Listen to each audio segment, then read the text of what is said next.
Now I'm not going back anymore. Black light fever got a hold on me. And we are in the season for cooler heads to prevail. How are we doing, all of you beautiful people? Welcome, all of you, the denizens of the K.O.E Nation, all of the gorgeous, gorgeous people out there that make up the most beautiful, amazing, erudite, big brain fan base that God has ever blessed upon this planet. Yes, the K.O.E Nation. And thank every last one of you for being here. One moment. Always got to do an audio check. Make sure that all you beautiful people are not missing one single sound of the beautiful summer sounds that are my voice. Now, it's Sunday evening, all you beautiful people, and I'm curious what you're all enjoying for libation this evening. You beautiful people, am enjoying Sunseeker Rosé, really good California rosé. And yes, I know I'm having it on the rocks. I know, just so terrible, so terrible.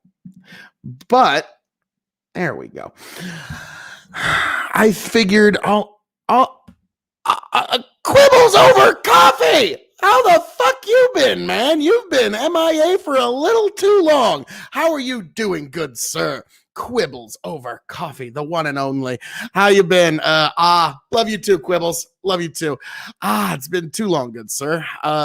Yeah, Quibbles over coffee. If you don't know him, check him out on YouTube.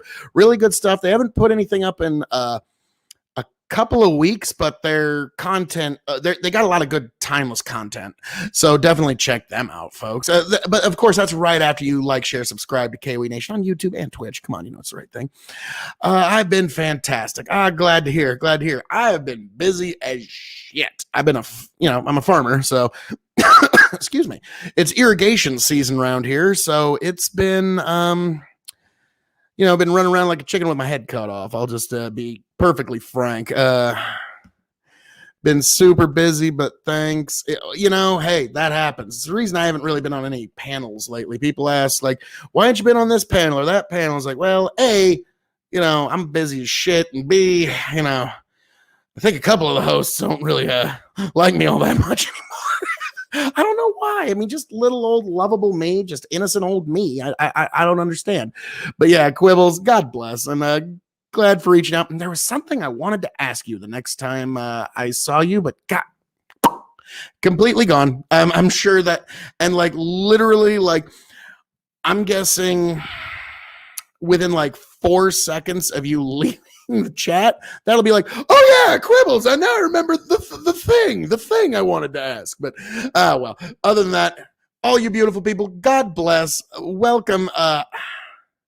Yes, I did. I got a badass camera now. It's more camera Logi 1080p.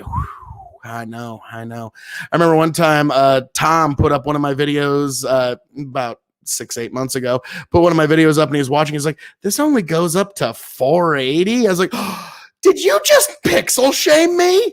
You did. You just pixel shamed me. So yeah, and in that moment we invented a new thing, pixel shaming. But yeah, I also got a Blue Yeti microphone, which I really like. The only thing I don't like is the 4 settings on here. So now you have 3 different ways to be wrong. Yeah, that's not really that great. But so folks, what are y'all drinking out there? I'm drinking rosé. And actually, funny enough, a certain rosé wine review just dropped today that I feel needs to be shared with all of you beautiful people. So without further ado, I'm going to hand it off to one of the most handsome, most beautiful men, most intelligent human beings to ever be blessed upon this planet. One devilishly handsome outlaw and a lord of the Scottish Highlands himself. One and all to the K.O.E Nation for another spectacular wine review. I am your King of Extreme, Phil K.O.E, and we are going to get into some rosé, folks. Yes, it is the summer season. Rosé is the place to be, and I am your King of Extreme. To get into it, be sure to follow me on Twitch and like, share, subscribe on YouTube. K.O.E Nation, you know it's the right thing to do. But without any further ado, let's get into this one, folks. This is Sunseeker Rosé wine from California, 2018. So it's time to drink it. Vinted and bottled by Wine Brokers Unlimited, Healdsburg, California. So that's really all this says. This was a good value wine. It only cost me $10. The answer to that question, DZ Drunk, I just want to see how this is one yes. goes, folks. Why not? Life's all about exploration, right? And again, I insist, get yourself a server's lever. It's got that handy little knife there, or blade, or whatever you want to call it. And it's really good for nothing but doing this and just very tiny work. And that's why they can travel a lot better. They can go places a standard blade just simply cannot. All right. And also a big factor, that hinge right there, folks. That hinge makes it so much easier to open a bottle of wine. So, the summer rosé season is upon us, folks. If you haven't drank your fresh spring rosé, now's the time to do it. What are you doing? Come on, folks. Rosé is meant to be drank young anyways. So there we go. And I'm very curious how this California rosé stacks, because I usually drink rosés from Court de Provence, France. And so, hang on, let's see. Hey, not bad, not bad. Like I suspected, a lot more fruity.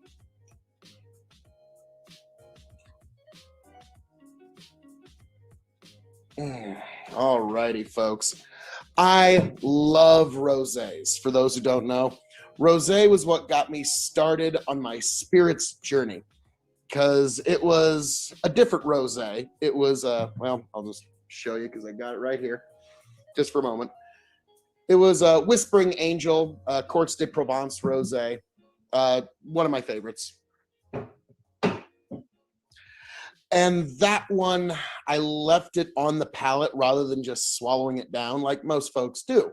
And I let it go above and below and above and below the tongue. I let it hit the cheeks. And after a few seconds, an explosion of flavors I had never known to even be available suddenly just came out like starbursts. And I was captivated from that point on. I was on a flavor journey, and rosé was what started it. Now, this is an American rosé as opposed to French. The color is lovely. It's got more like a champagne than like an actual pink once it gets in the glass. I would, say it's like a pink champagne almost. Getting some good air in there. Oh, yes. Oh, yes.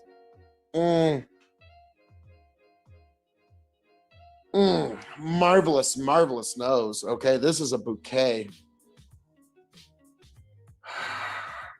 with a red fruit in there. Like a raspberry that's just thawing after you pulled it out of the freezer. Like you're just getting some of those fresh, like those fresh esters are just starting to express themselves out of the fruit in a slightly different way. My goodness. Well, folks, I'm going to say raspberries, a lot of flowers, a lot of this reminds me of a local florist that we have. And when you walk through one of the rooms that he has, it's just like so beautiful. A citrus. There is a citrus there. I don't know. Man, this is just making my mouth water smelling it. Yeah, there's a small mineralness there, but it's not like your European rosés where it's really minerally and there's not a lot of sweet, there's not a lot of fruit there. You got to really explore to get it like I had to. So folks, I'm looking forward to this. Cheers.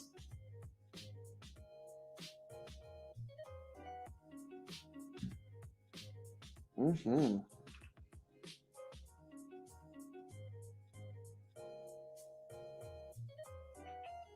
Mm-hmm. Oh, that's delightful. Oh, that is delightful. Let's read what's got in the back here. Sunseeker's Rosé brings a captivating light of the summer sun to any occasion. Vibrant hints of strawberry and raspberry, bam, lead to a bright, crisp finish. That is lovely. It's very fruity. I'm not going to call it sugar sweet because it's not sugar sweet, but there is a fruitiness there. There's no tannin. Like it's not tannic. You're not, if you're somebody that avoids tannin in wine and you say, wine's too bitter, I don't like, this is a good one. Now, I'm going to be frank, wine snobs will poo-poo this particular one, but this is a damn good wine just for enjoying on a very warm summer evening like I'm doing right now. Mm-hmm.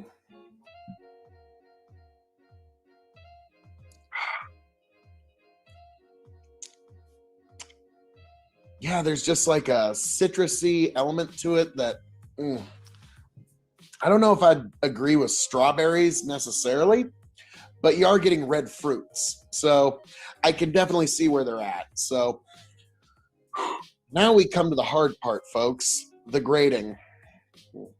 One more.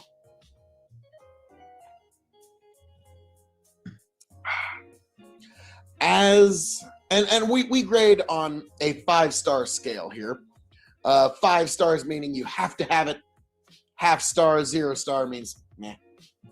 So we're gonna grade this as a wine, as a California wine, and as a rosé. And this will be on a 5-star scale. So as a wine, boy howdy, I'm torn between 3.75 and 4 stars, but I'm gonna go 3.75 because it just really works. You could do a lot with this. Just as a general occasion wine, if you're just in the backyard and you just want to pour a couple glasses for you and your guests, this ain't gonna break the bank, but God, is it just, it's good. It's not like a European flavor structure because the fruit is up front. You don't have to dig past the mineral to get there.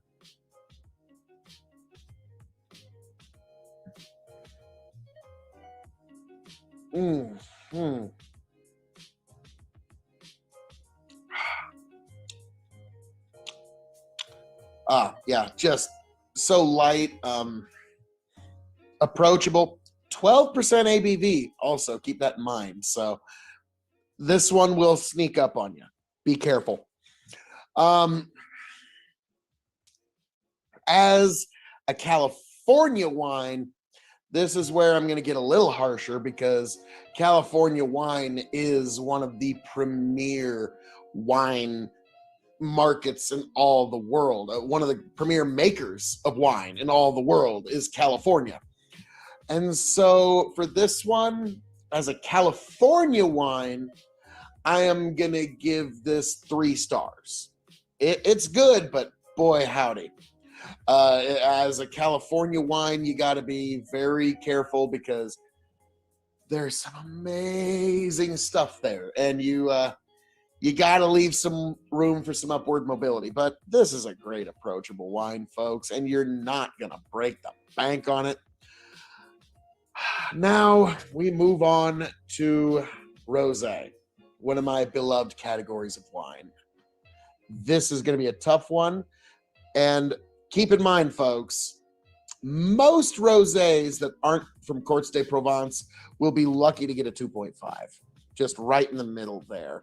So you got to really strive to impress me if you're making rosé outside of La Francaise. So I'm going to go ahead and say 275 as a rosé. I'm giving it incredibly high scores as a wine because if you just poured this for anybody, this works at a party, this works at dinner, this works at a card game. If you're having a Game of Thrones cosplay, pour wine for everybody, and everyone's gonna enjoy it. It's good wine. I don't know what else to say. It's excellent, excellent stuff. But as a, like, if you're going to be doing the whole rosé, like, oh, don't you know this one is from Chateau whatever, and it cost a gajillion octillion dollars. Okay, that particular person might, like, they're still going to like it though. It's still going to be really good. I mean, they're going to finish their glass though. So that's why I'm going to give it that rating to 275 as a rosé and 3 stars as a California wine, because while there's others you could go with, if you were just going to introduce someone who's never had wine from California before, give them a glass of this, they'll at least have an idea of what to expect. It's going to be sweeter than a lot of the other wines of the world. And yes, this is an excellent rosé, and I'm thinking when I get a full cast here, we're gonna have to put this one up against some of the other big time rosés and see how it stacks up. There we go, folks. So, folks, this has been my review of an excellent rosé, Sunseeker Rosé wine. So, folks, as I'm known to say around here, all that being said, thank you for joining me this evening for our review of Sunseeker Rosé wine. We reviewed it together, folks. I am the devilishly handsome outlaw himself, your king of extreme, Phil K.O.E., the Lord of the Scottish Highlands, the prince and potentate of the political parlance, the man of the hour, the man with the power, the man that makes the other podcast cower, signing off and handing it off. Thank you for joining me. Raise a glass of delicious rosé or whatever you're having back home, and I hope all of you make it back here to the K.O.E. Nation happy, healthy, much the wiser. God bless. I'll catch you around, folks.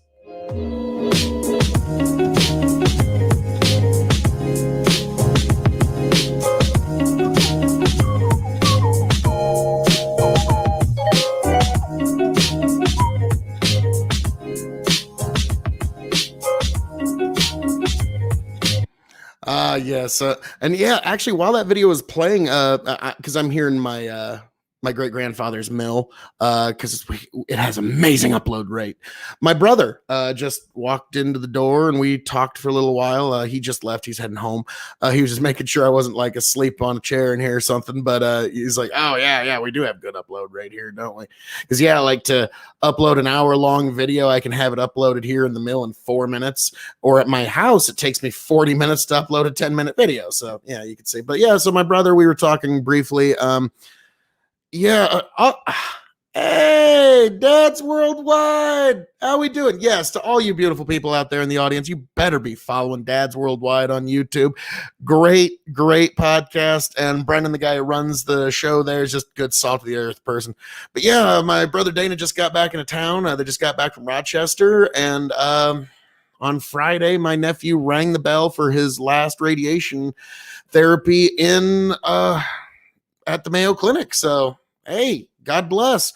And now he's back and looking forward to, once he recovers a little bit, he can't be out in the sunlight, but my dad's planning on taking him night fishing here real soon. So that's going to be real fun. But yeah, folks, that is a little look into my personal life, because it's one of those things I always told myself when I started this. I'm not going to be avoidant with my audience. I'm not going to be, if there's something that's like very central in my mind, I'm not going to just pretend it's not real. And so that's just me sharing a little bit of the life of extreme with you. I saw the video, Oliver Strong. So happy to see him ring that bell from Dad's Worldwide. Yes, God, yeah, that was great. Love that kid. Now, actually, I just talked with his dad, and it's totally okay. I got him a 12-tool multi-tool, you know, like the one, like, because everybody's getting him Legos and toys and stuff. So I said, fuck it. I'm getting him like the 12-tool multi-tool. It's got like the full pliers and the can opener and the full knife and the little scissors and so I got him that. And if I know that kid at all, he's gonna shit a chicken the minute he sees that. So, yeah, Oliver, kid's got quite the fight in him. I gotta say, I'm proud of that boy.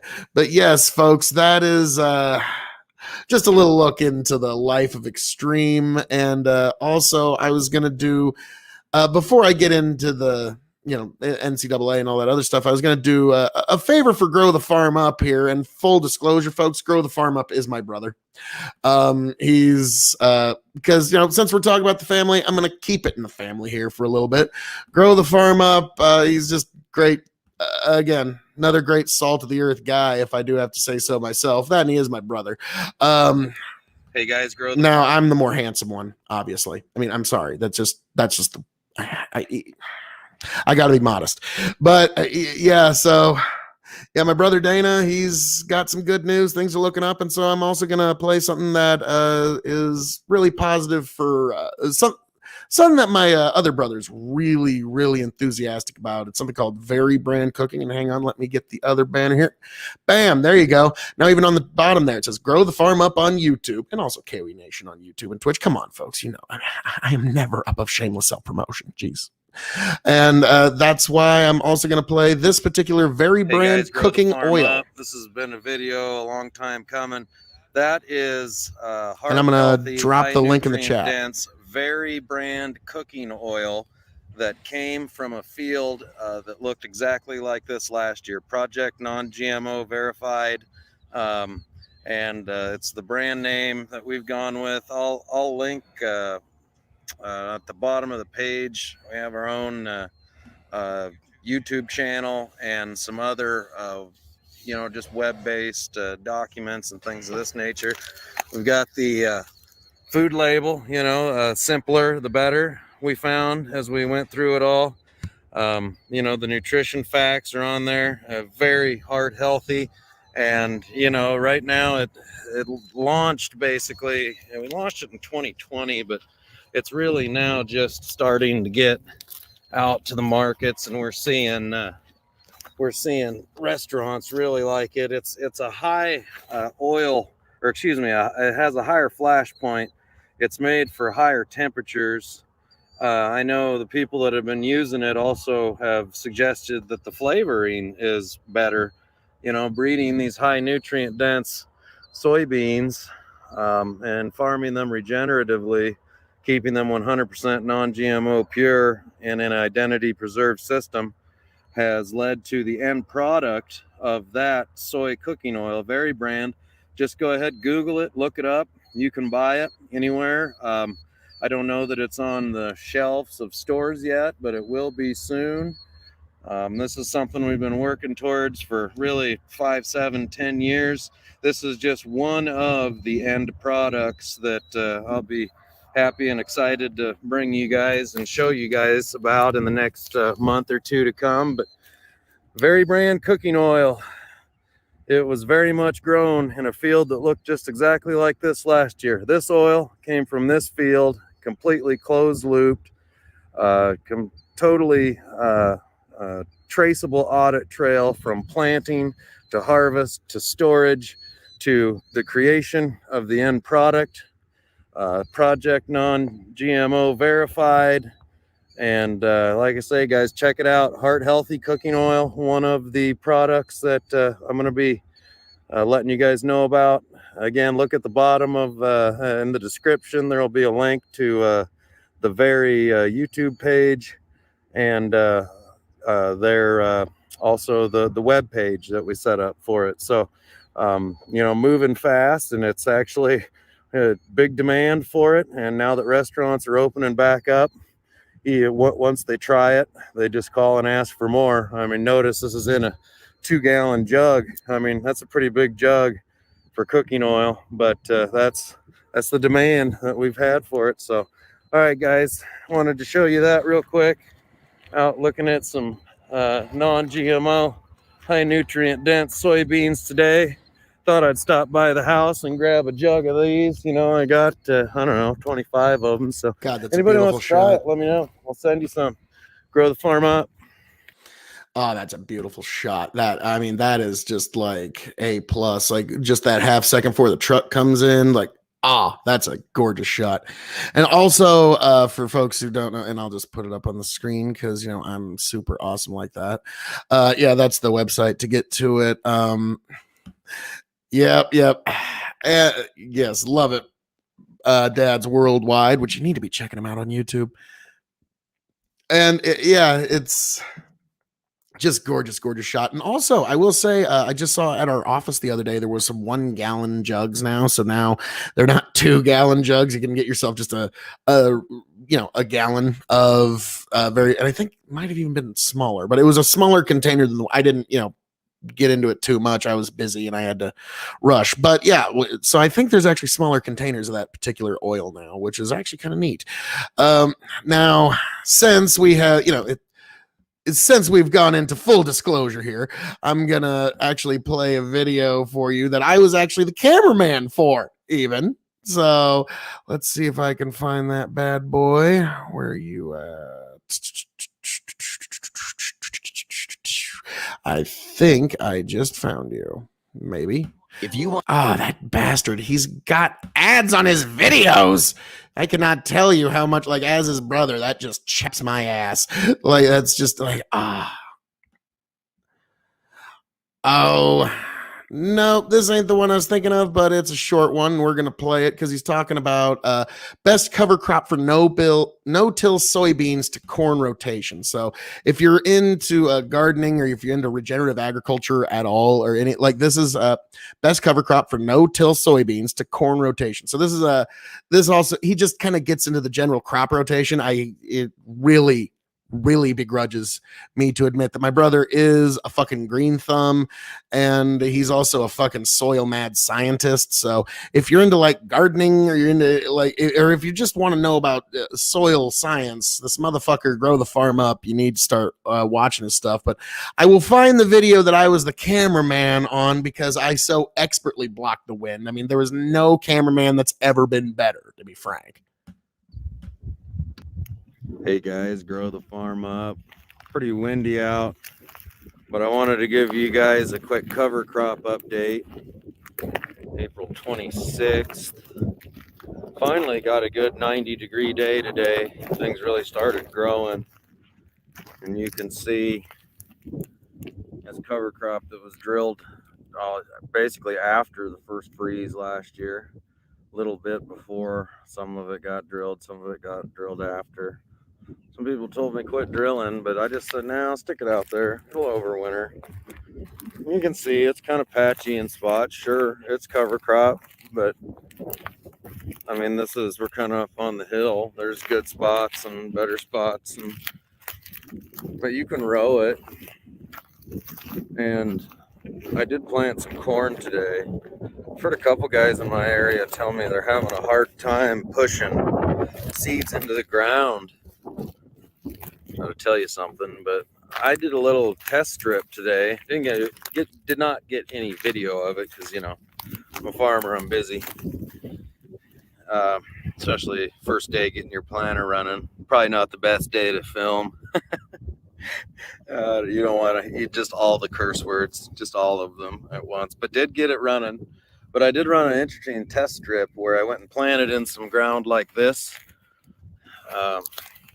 right in between on the 30-inch slots, and my planter was too deep. I had to readjust for it and shallow up, and then I went to another spot that was bare ground that had no cover crop on it, and I had to go deeper and put more down pressure on. It was very interesting. Heard a lot of guys tell me they're trying, you know, these $200,000 brand new CCS Ultimate all-in-one pass planters can't push the seed physically into the soil in some places anymore. That's That's a problem. Yeah, And that's I don't know. a whole I'm planning conversation on for another day. starting in a couple of days. I'm all about quality of product. Not to say that if you planted before now, you're not. I'm not throwing shade at anybody. I just, my specialty crops are worth enough. Let me put it this way. It's not worth me risking going out and planting a week or two too early and then catching what my wife always calls second winter. Nebraska always tricks you. It gives you first spring. You think spring has come, you better wait because you're going to get second winter. True. They seem to just be just an annual thing now. We'll probably be freezing temperatures again May 10th. Who knows? It could be. Or it could turn off 90 degrees and we could be in the middle of the biggest scorching drought that this Midwest has ever seen. Who knows? But that's the nice thing about the diversity of cover crops is, they're make everything a little more forgiving, and they've taken up more moisture than they would have. They didn't erode near as much. We've noticed that. I mean, we've been doing this for a few years, guys. This is the first year we've done these strips, and we're going to try to plant into it. We'll see if the corn will outrun it or not. I don't think so. There's a number of strategies we're going to put in effect. Some of it I'm just going to terminate, and some of it we're going to play with as long as we can. So, all right, just wanted to show you guys what it kind of looked like. I mean, good look. It looks good. It looks good. And planting in it today was a pleasure. Just like knifing into butter.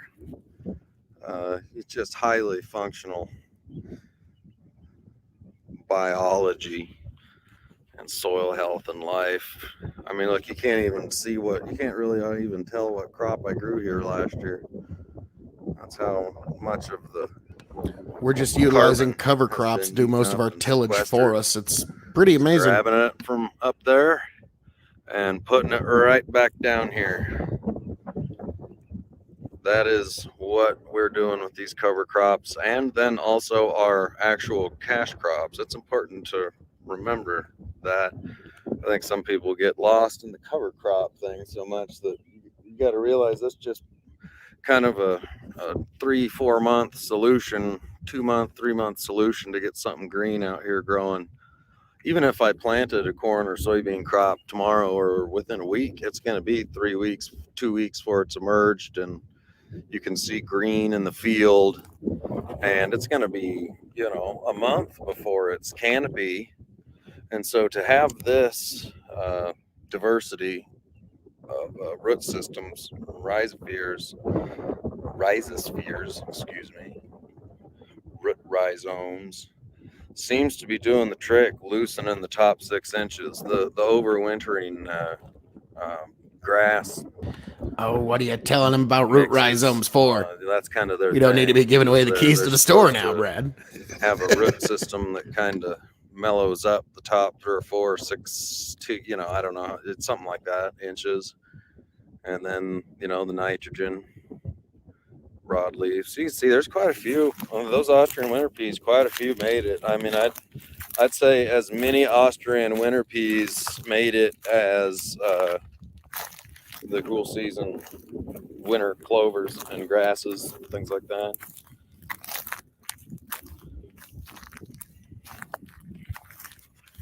Seven different things in this mix. That wind kind of died down a little bit on me, but all right, guys. 7 different crops. I'm going to move on to the next project. Just driving by this field with that sun setting. Oh, we're a couple hours away. Looked kind of cool. Thought I'd swing out here and see if we'd make a video. Catch you guys later. All right. So yeah, that was my brother doing it on his lonesome, and I did find the video where I'm actually helping him out on that, and you'll see. I mean, it's tremendous difference. You're basically going to be like, "Is this like?" Was this like directed by Scorsese? Like, how could YouTube be this good? I mean, like, I know, it's tough to believe. It's tough to believe that all this King of Extreme. All right, make sure. All right, goody gumdrops. All right. So this is me on my camera work for Grow the Farm Up. But initially, I'm pointing right into the wind. But when I turn around, you'll notice there's no wind at all. I mean, thank you, Dads Worldwide. I'm pretty much the most humble person that's ever existed. I'm more humble than any motherfucker there's ever been. Oh, yeah. I mean, pretty much. I mean, that's me. That's me. If there's no one's ever been more humble. And also, like, JR, Grow the Farm Up, you're exposing the business. Telling the folks about the root rhizomes. I mean, goodness gracious, just start giving away the keys to the store, why don't you? No, it's always been kind of a joke that farmers, they've survived by not telling folks how they get to where they get. It's just, now I will admit to growing a crop, there is just a certain art to it. I mean, you can see it. You can see the difference between a sick plant and a healthy plant. It's not, if you got eyes to see and a brain to think, it doesn't take that much. But once you do have some extra experience tacked on that, you know where to cut on a plant, where to chew on it, so you can tell whether it's got enough nutrients or not. Those are skills that we've just picked up over generations. But now this is me on the camera for Grow the Farm Up, and we got the super dramatic spin around shot, and then we're shredding the cover crop to turn it into green manure, and Grow the Farm Up just explains the whole thing here, and I'm just gonna let him take it. It's a pretty short one, but enjoy.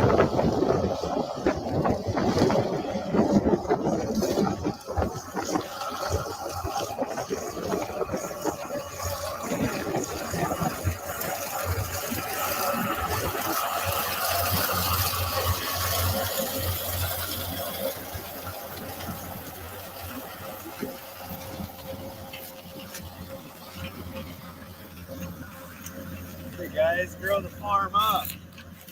I think we decided what we're going to do with our cover crop. We decided to shred it. Now let's take a look at what we're thinking. We've got so many overwintering grass species and some Austrian winter peas and about 6 or 7 other species. I fucked that one all up. We're gonna start over because I just effed that one. I effed that one all up. So we're starting over.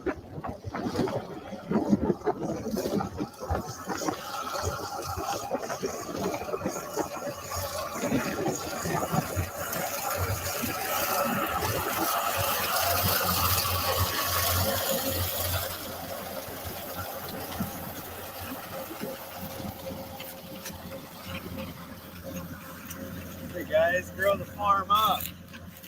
I think we decided what we're going to do with our cover crop. We decided to shred it. Now let's take a look at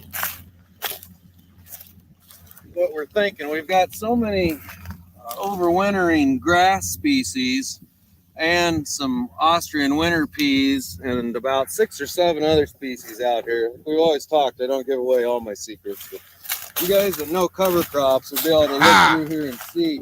Now, my thought process is rather than spraying this and just laying it all down, you can see we're in a true no-till system here. And so over here we shredded what's left of the corn stalk. And remember, this was cover crop that was broadcast in late July of 2020. This was not planted, okay, with a driller. This was broadcast in late July into a standing corn crop. This is what overwintered. We have not planted anything back into it.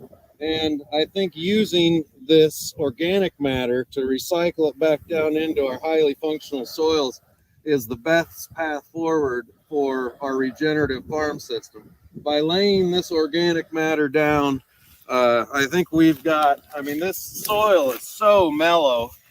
If you give this 2 or 3 weeks, I think you've got a no-till planting system here that I think is going to work really awesome. So I'm curious what you guys think. Let me know. We thought about grazing it. We really did, but I decided against it. I thought that the foliage had enough nutrient value that it was worth laying it down. I didn't want to till it to get it to contact with the ground. So the shredder is what we came up with. I think it's looking and working pretty good. Curious what you guys think. All right, grow the farm up. I got to get back to work.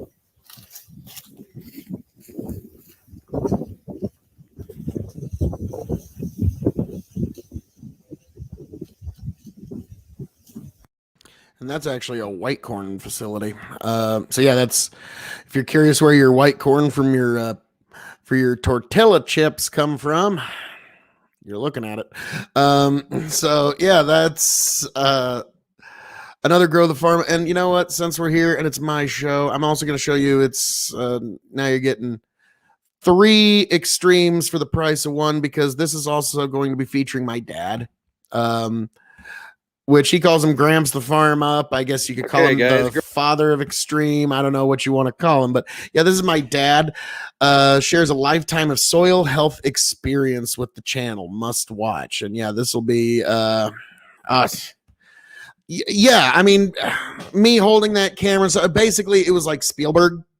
I should basically just get all the awards at that point. I mean, Scorsese's got to be calling me for tips now about what to do at this point. I mean, really, it's like Dad's Worldwide said, grow the farm up. I'm so humble. And also, hey, well, you know, welcome to the show, Grow the Farm Up.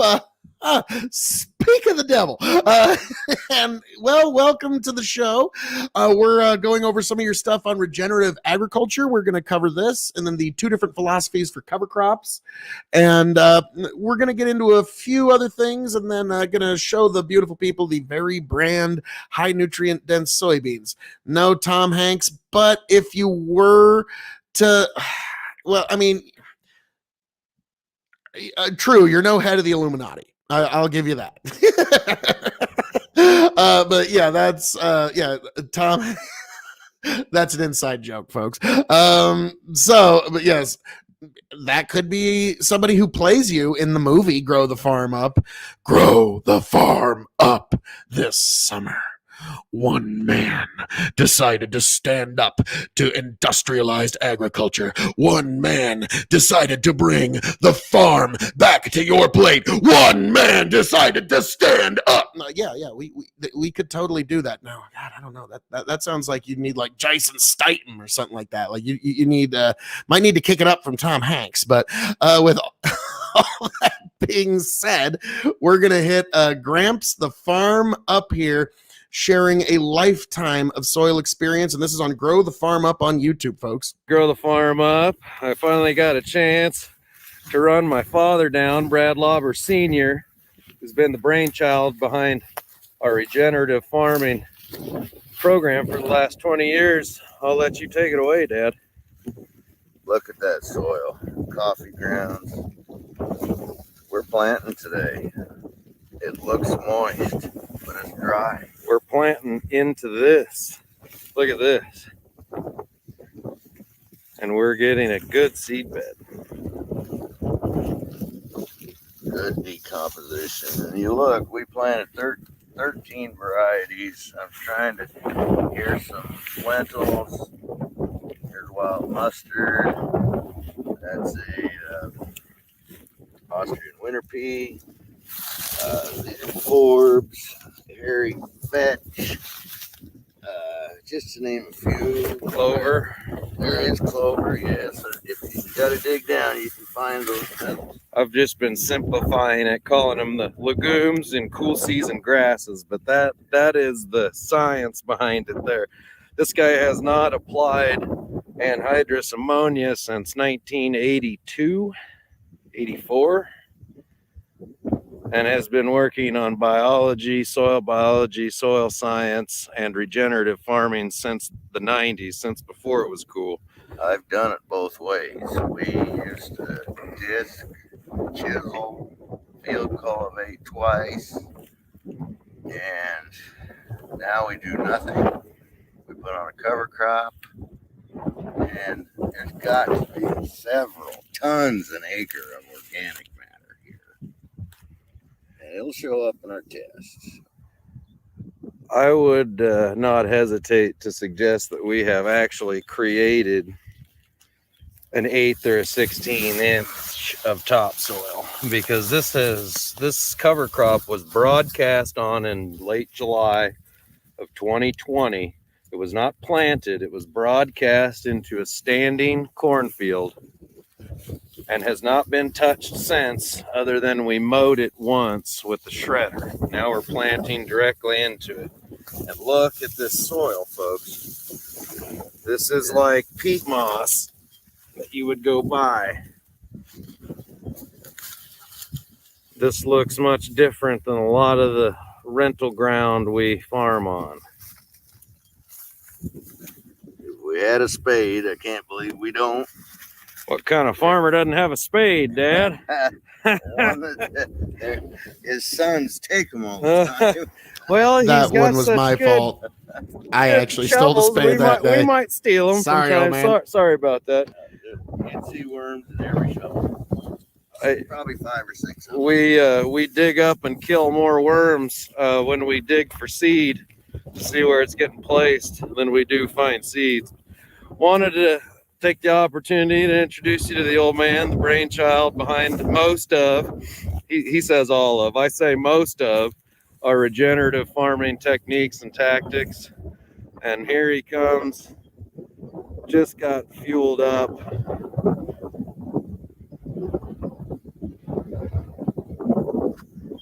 And look at that, we are drilling directly into this with a 7.5-inch Great Plains drill. High nutrient dense soybeans. 7.5-inch rows. 7.5-inch rows, 40 foot wide.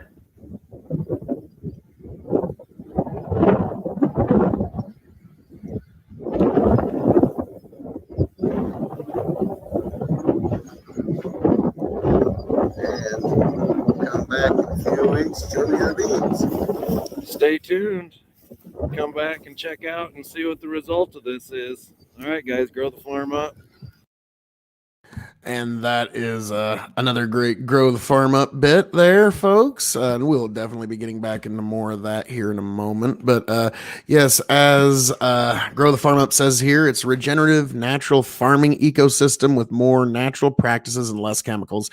And I've seen it with my own 2 eyeballs. It's I've been doing this since I was a kid. I actually I made my first Social Security payment when I was 13 years old. So I've been doing this for a while. And it's a fuck of a lot less chemicals versus what anybody, like our neighbors, anybody's fucking applying. Like, I don't know how else to say it. You can't cut it any other way. It's a fuck of a lot less. Like,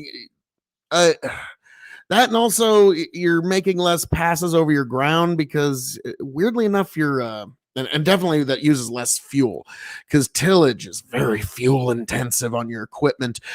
But this, you're using the cover crop to actually do the tillage for you. So if you're somebody that's really worried about conserving fuel, that's another thing is cover crops don't require the same high power from an engine to break the earth. And so that's something to keep in mind as well. Yeah, but that was my dad showing off the coffee grounds for soil that we have because it's just beautifully put together. And so this is one I'm looking forward to showing all y'all beautiful people. Okay, guys. Yeah, stop it. Like, Bradley's just trying to interrupt my show before I can even get started. I mean, we must be brothers. Yeah. That totally makes sense.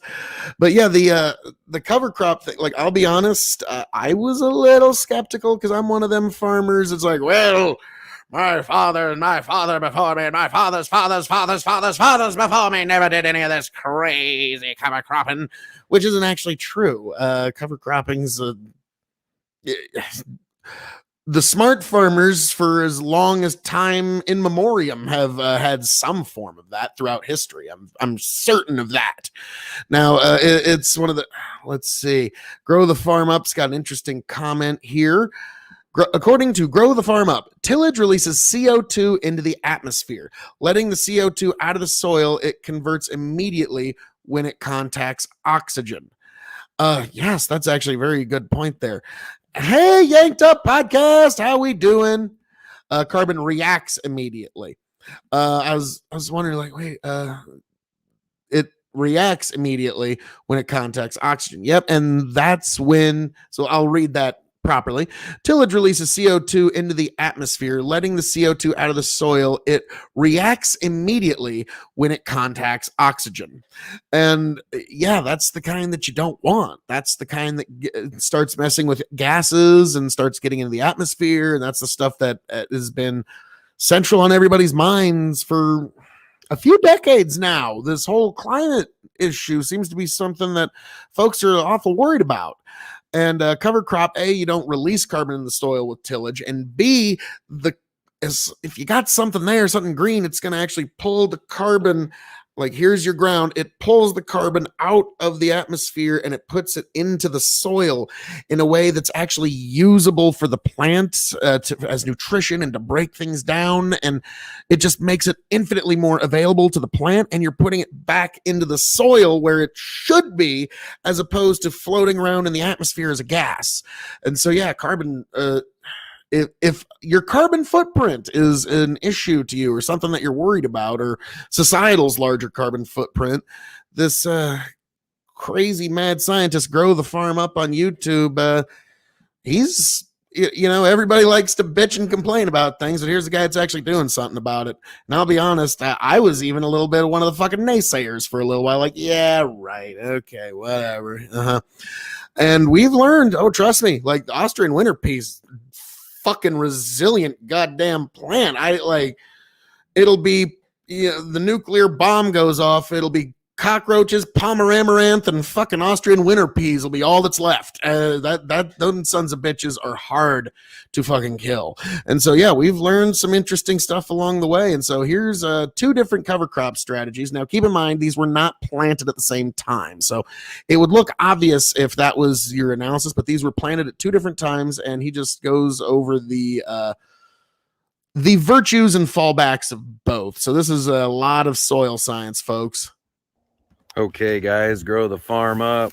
Today we're going to talk about 2 different types of cover cropping and the reasons behind it. Now, this is a cover crop, as you can see, very tall. The winter grasses made it.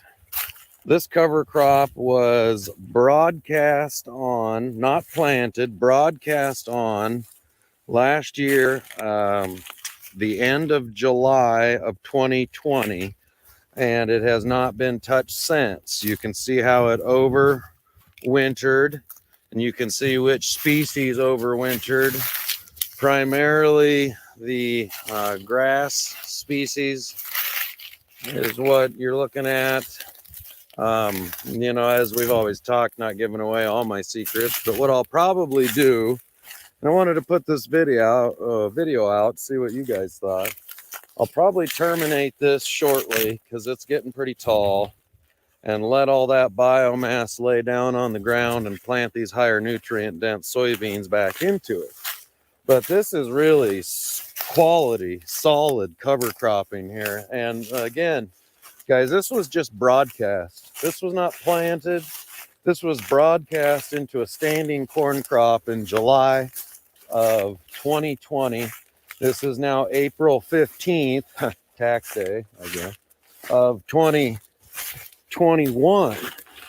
And so look at the remarkable overwintering capabilities of this. And you can see the winter peas are out there. I mean, it's pretty much winter peas and the winter grasses that overwintered very extremely well, and they never really did turn colors. So I mean, they turned a little brown, but they never really did just brown off. My neighbors have been mentioning to me.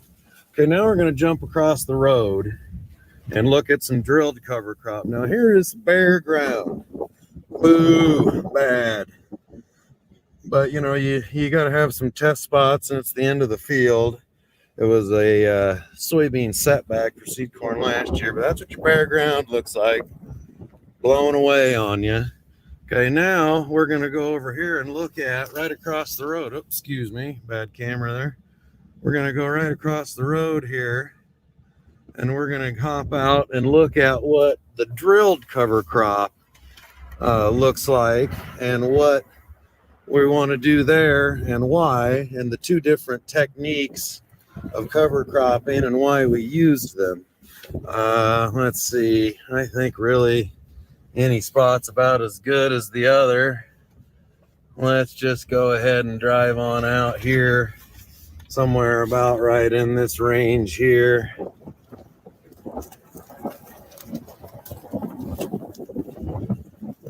Okay, this looks pretty good. Now, if you guys look back at my videos, you'll see when I did when I did broadcast that cover crop over there, which was last July, and you'll be able to see what that looked like last summer.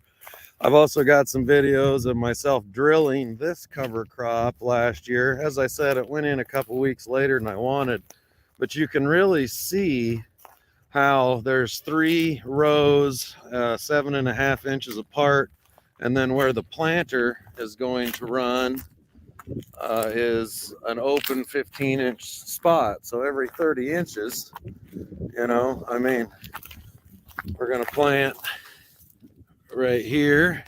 Let me get zoomed out again. You know, you're going to plant right here. You're going to plant right here. You're going to plant right here. You're going to plant right here. And so this stuff, I will probably plant into it and will not terminate it until post-planting or right behind the planter. On the seed corn fields, I may terminate it before planting, just because. But the nice thing I've noticed about this, if you give Mother Nature something to grow, you know, your Mother Nature is going to put a plant on any bare spot in the field, and more than likely 9 times out of 10 that's going to be a weed. You know, it's not going to be what you want. And we've got a really good mix here. You can see the Austrian winter peas that overwintered, putting nitrogen down. Again, pretty much the same mix of the winter grass family of cover crops. And we're adding carbon and more carbon. And I think I'm going to let this stuff grow. What do you guys think? Sorry for the poor camera work. I think I'm going to let this stuff grow for a good couple weeks. I'm going to try some commercial cornfields where I'm not necessarily going to not terminate them, but I'm going to just knock them back a little bit with either a little 2,4-D, or what do you think about this? Just a little bit of 2800 or 3200. Maybe throw a little phosphorus out here, liquid broadcast. I don't know if the camera is doing this justice. Let's see if it looks better this way. Kind of an overcast day. So these are the 2 different methodologies of cover cropping. One in corn, which you can broadcast, not plant, broadcast, you know, late July of the 2020 corn crop year. And then this is behind soybeans, which is get your soybean drill out and basically drill cover crop with it. Ideally right behind your combine. In the past years when I've done this, now it's been cold. It's supposed to freeze again. Chance of freezing over the weekend. It's Thursday today. Chance of snow Tuesday of next week. So it's been cool. So we don't have we had a couple of 6-8 days of ideal growing conditions.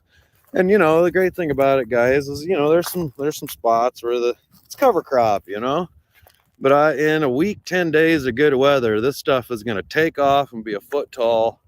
And at that point, planters will be in the field, and then I'm going to spray it, terminate it, lay it down, and have just an armor barrier. And according to my Haney soil samples, you know, I got very active soils. It will eat that carbon source up almost immediately and convert it into available nutrients. This field in particular here is going into seed corn, high nutrient dense seed corn, and we will see how all the things shake out. So what should I do? How about a little combination of all things? I think I'm going to terminate that tall broadcast cover crop that's over there, that's almost 1.5 feet tall, that overwintered nicely. I think I'm going to plant right into a lot of this cover crop, and we'll see how it all works out. We'll terminate some. We will just knock back some of it to try to slow down the growth and leave it growing as long as possible. And some of it, we may just plant corn into it and leave it. I think I might take 100 or a couple hundred acres and just plant commercial corn into it and leave it, because I always plant a few hundred acres of commercial corn. I got to know how my seed corn's doing.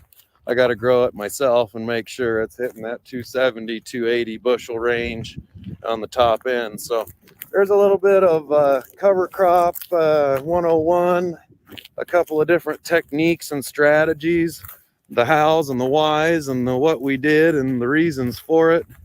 And I'm very interested in your guys' comments. Tell me what you think I ought to do.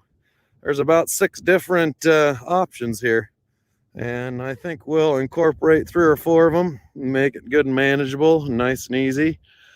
Soil health, and soil health leads to human health, and going after a healthier planet while sequestering carbon. I can't think of a better goal to shoot for.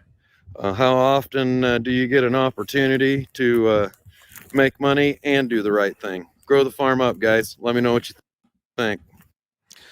Yes. So, like I said, guy's got some ideals, and but also, yes, it's doing the job that we need it to. So, while we're on this, what the hey? I mean, we've been talking about cover crop, but Growth.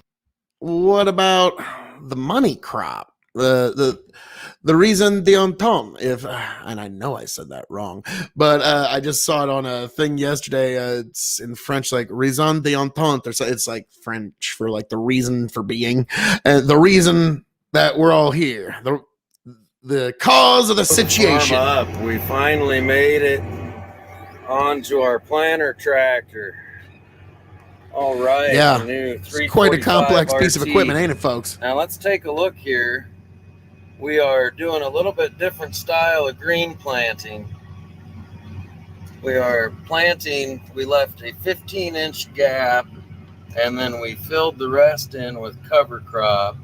And look at how well that is planting. Right in between, right on the gaps. Let's take a look out front. You can see how we drilled it last fall. And so there's cover crop. No, but you are a grass, green species, thumb, so legume, I got to and give you your about due. 5 other things in the mix.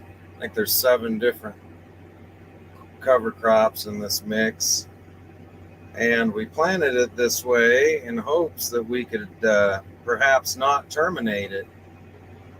And look at that, beautiful 30-inch strips. Gonna hold down the weeds and gonna provide nitrogen. And behind the planter, couldn't be happier. Look at that, right in between the gaps, hitting it just perfectly. You're leaving the vast majority of the cover crop untouched. This is just working out so nicely. The soil extremely mellow, very little compaction issues to deal with. Dad's coffee ground Planter's soil. just cutting through soil like a hot knife through butter, placing those seeds in there perfectly, 2 inches deep.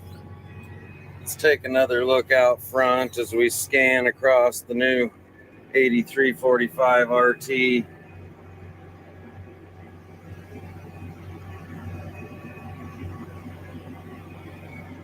This is Regenerative Farming 101. This is green planting, a little bit different way. Not running the roller today. We're just planting in between. This was cover crop that was drilled the first week or two in October of 2020. It's now the 29th or 30th of April of 2021. And this is the result behind the planter. Stay tuned to see what we do with this cover crop. Some of it will terminate. Some of it I'll spray with a little liquid nitrogen to try to hold it back a little bit, give the corn a head start. And some of it we may just let grow. We'll see if the corn can outrun it or not. This is going to be a very interesting experiment. I've got, I don't know, a couple thousand acres cover crop this way and getting ready to plant corn and seed corn. And we are going to put some high nutrient dense seed beans into 30-inch rows in a strategy like this also. But very good looking. I wanted to make a video of this so you guys could just see how well this is working. And, you know, GPS makes a lot of this possible. Yeah. You know, we were able to drill this last fall, you know, on our planter line. And now I'm able to come back and plant just right down the 30-inch centers that have 15-inch wide. What we have is a 7.5-inch drill. And so every 7.5 inches we drilled cover crop, except we plugged one row. So every 30 inches, there is a 15-inch wide gap, just like that. Oh, sorry about the shaky camera there. And the design was so that the planter could plant right in between and just perfectly almost leave that cover crop untouched, except the rows I'm driving over, but that'll come back. I've got the wide track John Deere 8345 RT. So we're not making dual tracks. We're only running over one row. And this is just beautiful. I had to make a video and show you guys this. All right, guys, stay tuned to future videos to see how we're going to handle this cover crop and corn, because it's going to be exciting to see. We're going to learn a lot this year. Grow the farm up. And we are all eagerly awaiting that. That's going to be a great one. But yes, grow the farm up with more amazing content. There's a little bit more. We haven't fully cracked this cookie yet, but Grow the Farm Up says, I just do what I see works. I'm not a quote farming evangelist. LOL. No. That's not what I'm getting at.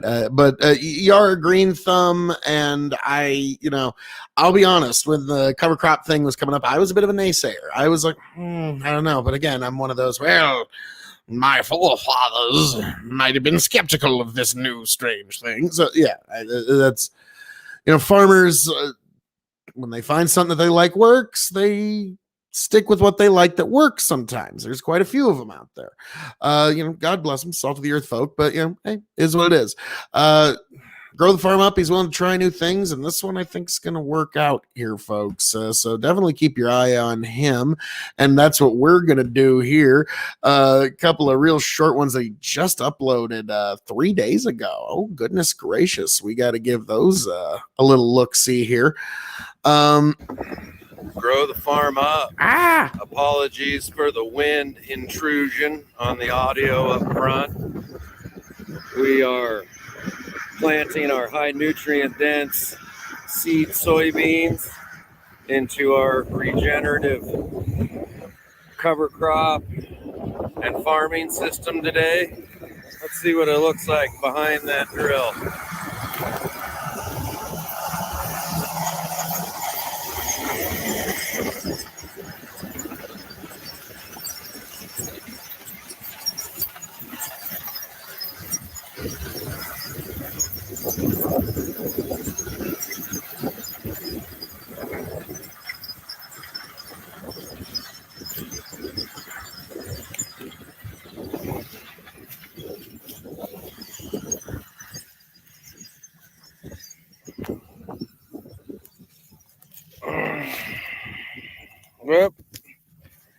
side camera.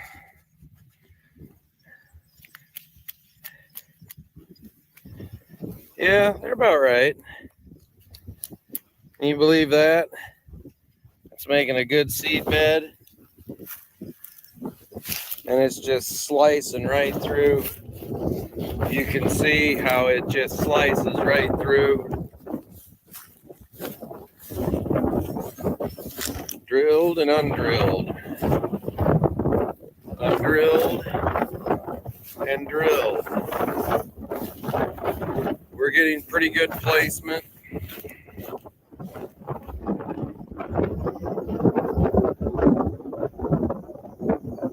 Between half a knuckle deep and 2 inches deep. That's about all the guy can do. We will hope that we catch a little rain tonight or tomorrow. And in 2 weeks' time, this field will be replaced with green cover crop with green, high nutrient dense soybeans. Grow the farm up.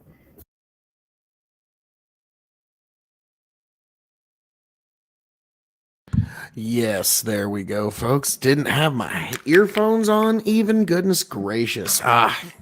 Basically the podcasting equivalent of being caught with your pants down. Sheesh. But well, while we're at it, here's another Grow the farm up. Below, I've linked the planting video of when we planted this field green into soybeans about a month ago. And now we've got the cover crop pretty well terminated and the regenerative soybeans growing. And look, they came up and they actually look just as good, if not better, than the beans over here at the test line where we did not do the regenerative program and we pretty much farmed, I guess you could say, conventionally. And you really can't tell the difference just looking at them.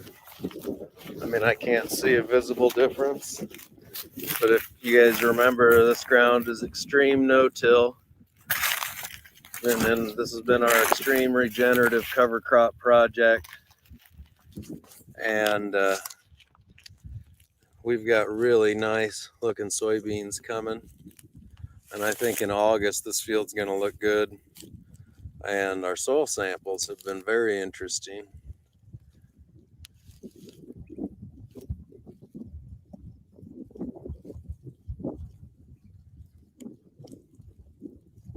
We'll be back a couple weeks, show you what they look like when they really start taking off. They'll look like probably better than they're at that part of the field over there, but we'll see. All right, guys. Yes. Hey, at least I got my headphones on this time. But yes, that's Grow the Farm Up, folks. And before we leave the Grow the Farm Up segment and move on to the NCAA segment, there's one more video that I'm going to play for all you beautiful people. You know it's coming. You know it's the right thing to do. Come on now. This has been a video a long time coming. That is heart healthy, high nutrient dense, very brand cooking oil that came from link in the chat that looked exactly like this last year. Project non-GMO verified, and it's the brand name that we've gone with. I'll link at the bottom of the page. We have our own YouTube channel and some other just web-based documents and things of this nature. We've got the food label, simpler the better, we found as we went through it all. The nutrition facts are on there, very heart healthy. And right now it launched basically, and we launched it in 2020, but it's really now just starting to get out to the markets, and we're seeing restaurants really like it. It's a high oil, or excuse me, it has a higher flash point. It's made for higher temperatures. I know the people that have been using it also have suggested that the flavoring is better breeding these high nutrient dense soybeans and farming them regeneratively, keeping them 100% non-GMO pure in an identity preserved system, has led to the end product of that soy cooking oil, Very brand. Just go ahead, Google it, look it up. You can buy it anywhere. I don't know that it's on the shelves of stores yet, but it will be soon. This is something we've been working towards for really 5, 7, 10 years.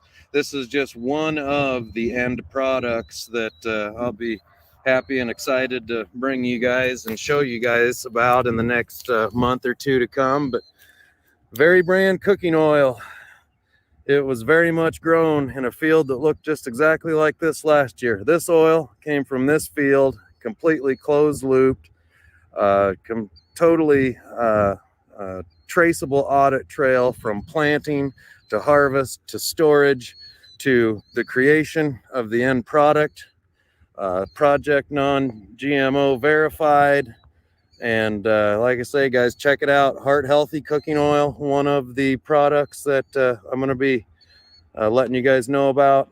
Again, look at the bottom of in the description. There will be a link to the Very Link in the YouTube chat, page, folks.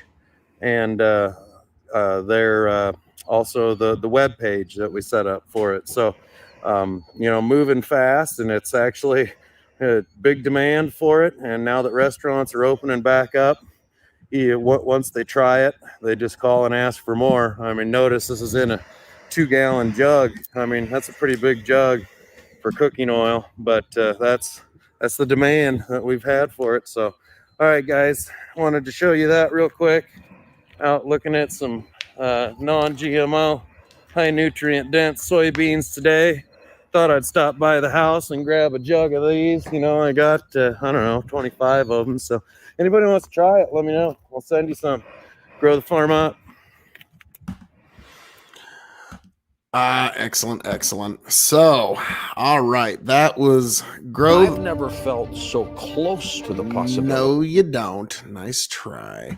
Grow the farm up, you bastard. You've got ads on your videos. Sheesh. But, so we now move on to another. Let me just, I'm sure Grow the Farmer's like, no, you really don't need to give me a shout out on this one. But folks, earlier this week, the Supreme Court handed down a lot of unanimous decisions, and one of them I mentioned in the title here. The Supreme Court crushes the NCAA, folks. This is a big one. I didn't cover it last time because there was so much things to cut. There's so many things that can be covered in a single hour of the K.O.E. Nation, in a single show of the K.O.E. Nation, that if a few things get missed, that's going to happen. But we are here to address this big one. Now, I'm going to read to you a article about this from the Washington Post, and it's by Sally Jenkins, who I normally do not agree with a lot of what she puts out, but it's like, I'm glad that she's like, to me, it's like the people that grew on Bender in that episode of Futurama. It's like, I'm just glad that she's using her wit and just like sharp tongue, like finally smite someone that deserves it for once. But yeah, this is soon. The NCAA as we know it will no longer exist. Good riddance, by Sally Jenkins. And wait, before we get into this, on the live stream, this will be a debut of the Glasses of Extreme. Yes, as you can see. And this is also why I believe that people could not tell the difference between Superman and Clark Kent. Now that I, have a good pair of glasses, like, oh, okay, I totally get it. And I will get to all of your comments when I conclude reading this article. As once again, soon the NCAA as we know it will no longer exist. Good riddance, by Sally Jenkins. A cracked old cornerstone has been yanked out from under the NCAA by the Supreme Court, and it's going to lead to the total collapse of the crude shanty house. Just you watch. Soon there will be nothing left under Mark Emmett's feet but a few rotten boards. The NCAA should put a sign out. Quote, "This property is condemned." condemned. This was the inevitable moment, and yet Emmett and his lieutenants spent years and billions in legal fees trying to forestall it, fighting athletes through the courts instead of returning what was essentially their stolen property. The NCAA is not above the law, Justice Brett M. Kavanaugh wrote in a concurrence to the unanimous 9-0 decision in NCAA versus Alston. Oh, but it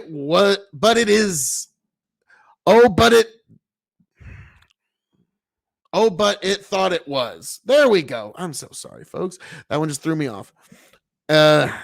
Throughout its modern legal history, the NCAA's stewards had relied on the arrogant supposition that the courts owed them acquiescence because of the nature of what they do. They were the gatekeepers of amateurism and of scholarly pursuits, even as they filched and conned and collected backroom rake-offs. In sentence after sentence, phrase after phrase, the highest court left the NCAA unhoused and naked, with nothing left but its pretensions. The NCAA couched its arguments for not paying student athletes in innocuous labels, Kavanaugh wrote, but the labels cannot disguise the reality. The NCAA business model would be flatly illegal in almost any other industry in America. Boom. Pants around ankles. This sentence is sure to lead to a blitz of litigation.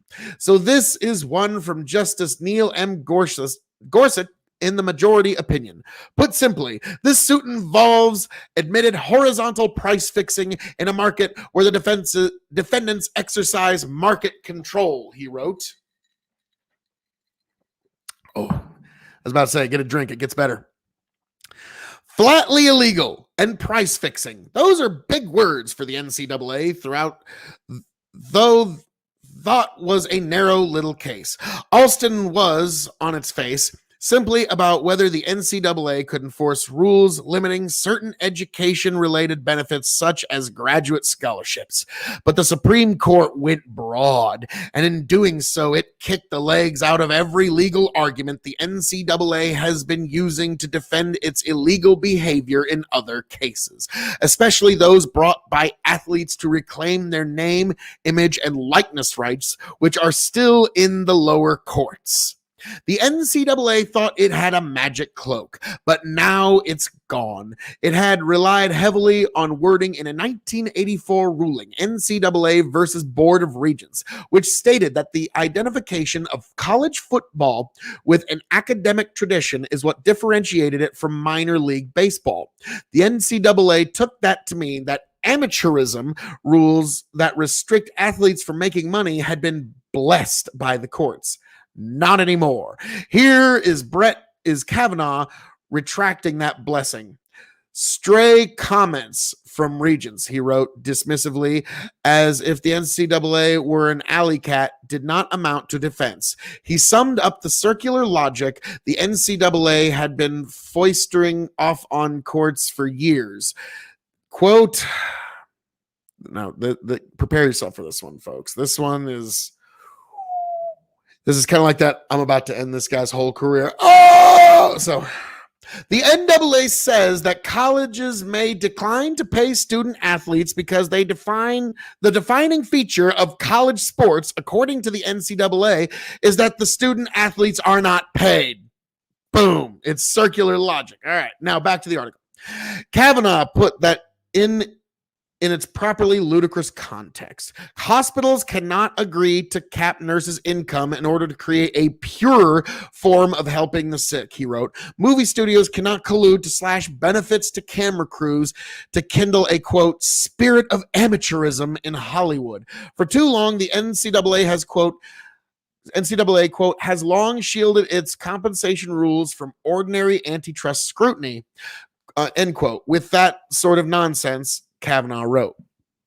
Gorsuch, too, attacked the NCAA's reason as a request for reasoning as a request for privileged status. It demanded a sort of judicially ordained immunity from the terms of antitrust laws for its restraints of trade, that we should overlook its restrictions because they happen to fall at the intersection of higher education, sports, and money. We cannot agree, he wrote. The magic cloak has been torn away.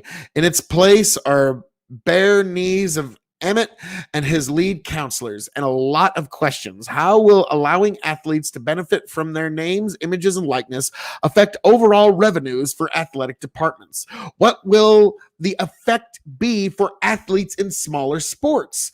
Will there be a salary cap to preserve competitive balance? Is there really any such thing anymore as illegal recruiting, since the NCAA's own rules have been found to be outside the law? Oh my. Those questions have to be answered by natural market forces or by state and federal legislation. What's sure is that they'll no longer be answered by a profit hoarding bureaucracy that uses capricious rule booking and moralizing on purity of amateurs as cover for its predatory business practices on the backs of students. We're thrilled, Steve Berman, one of the winning attorneys, wrote via email. The NCAA can no longer argue that it's entitled to deference other businesses don't have. The NCAA has become just another bad corporate actor. The inordinate power it had is gone, and you can hear the splintering. What will replace it? Something better. The courts rightly recognize that college athletes still have to be enrolled and in good academic standing. It was still a fallacy always that curbing the NCAA's runaway power would somehow make the system more impure than it already is. In fact, it will make it more honest, more direct, straighter.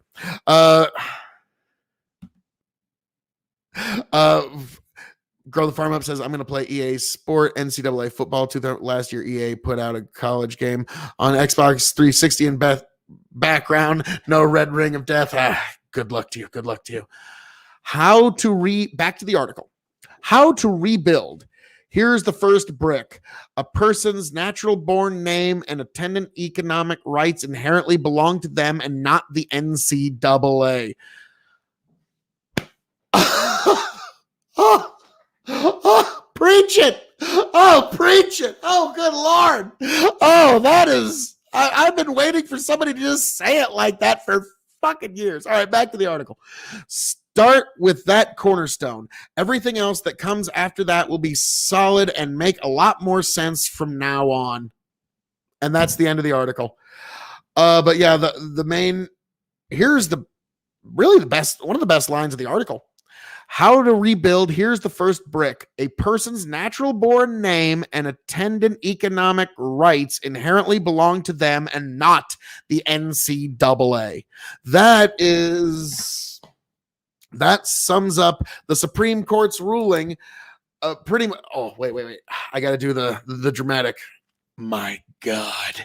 Yes, I had to do the dramatic glasses removal. So, yeah, folks, that's a pretty good summation of what the Supreme Court, it just dropped a flying elbow on the NCAA, and now you can expect just a flood of litigation coming down their way. I read an article about it was actually one of the heads of the NCAA, and for some reason, it's always weird when the losers walk out of a Supreme Court ruling and they're like, "Oh, we're optimistic. I think we can find a way to make this work." And it's like, okay, all right. I mean, you're really trying to turn chicken shit into chicken salad. I got to give you credit for it, but I don't know if it's going to work out.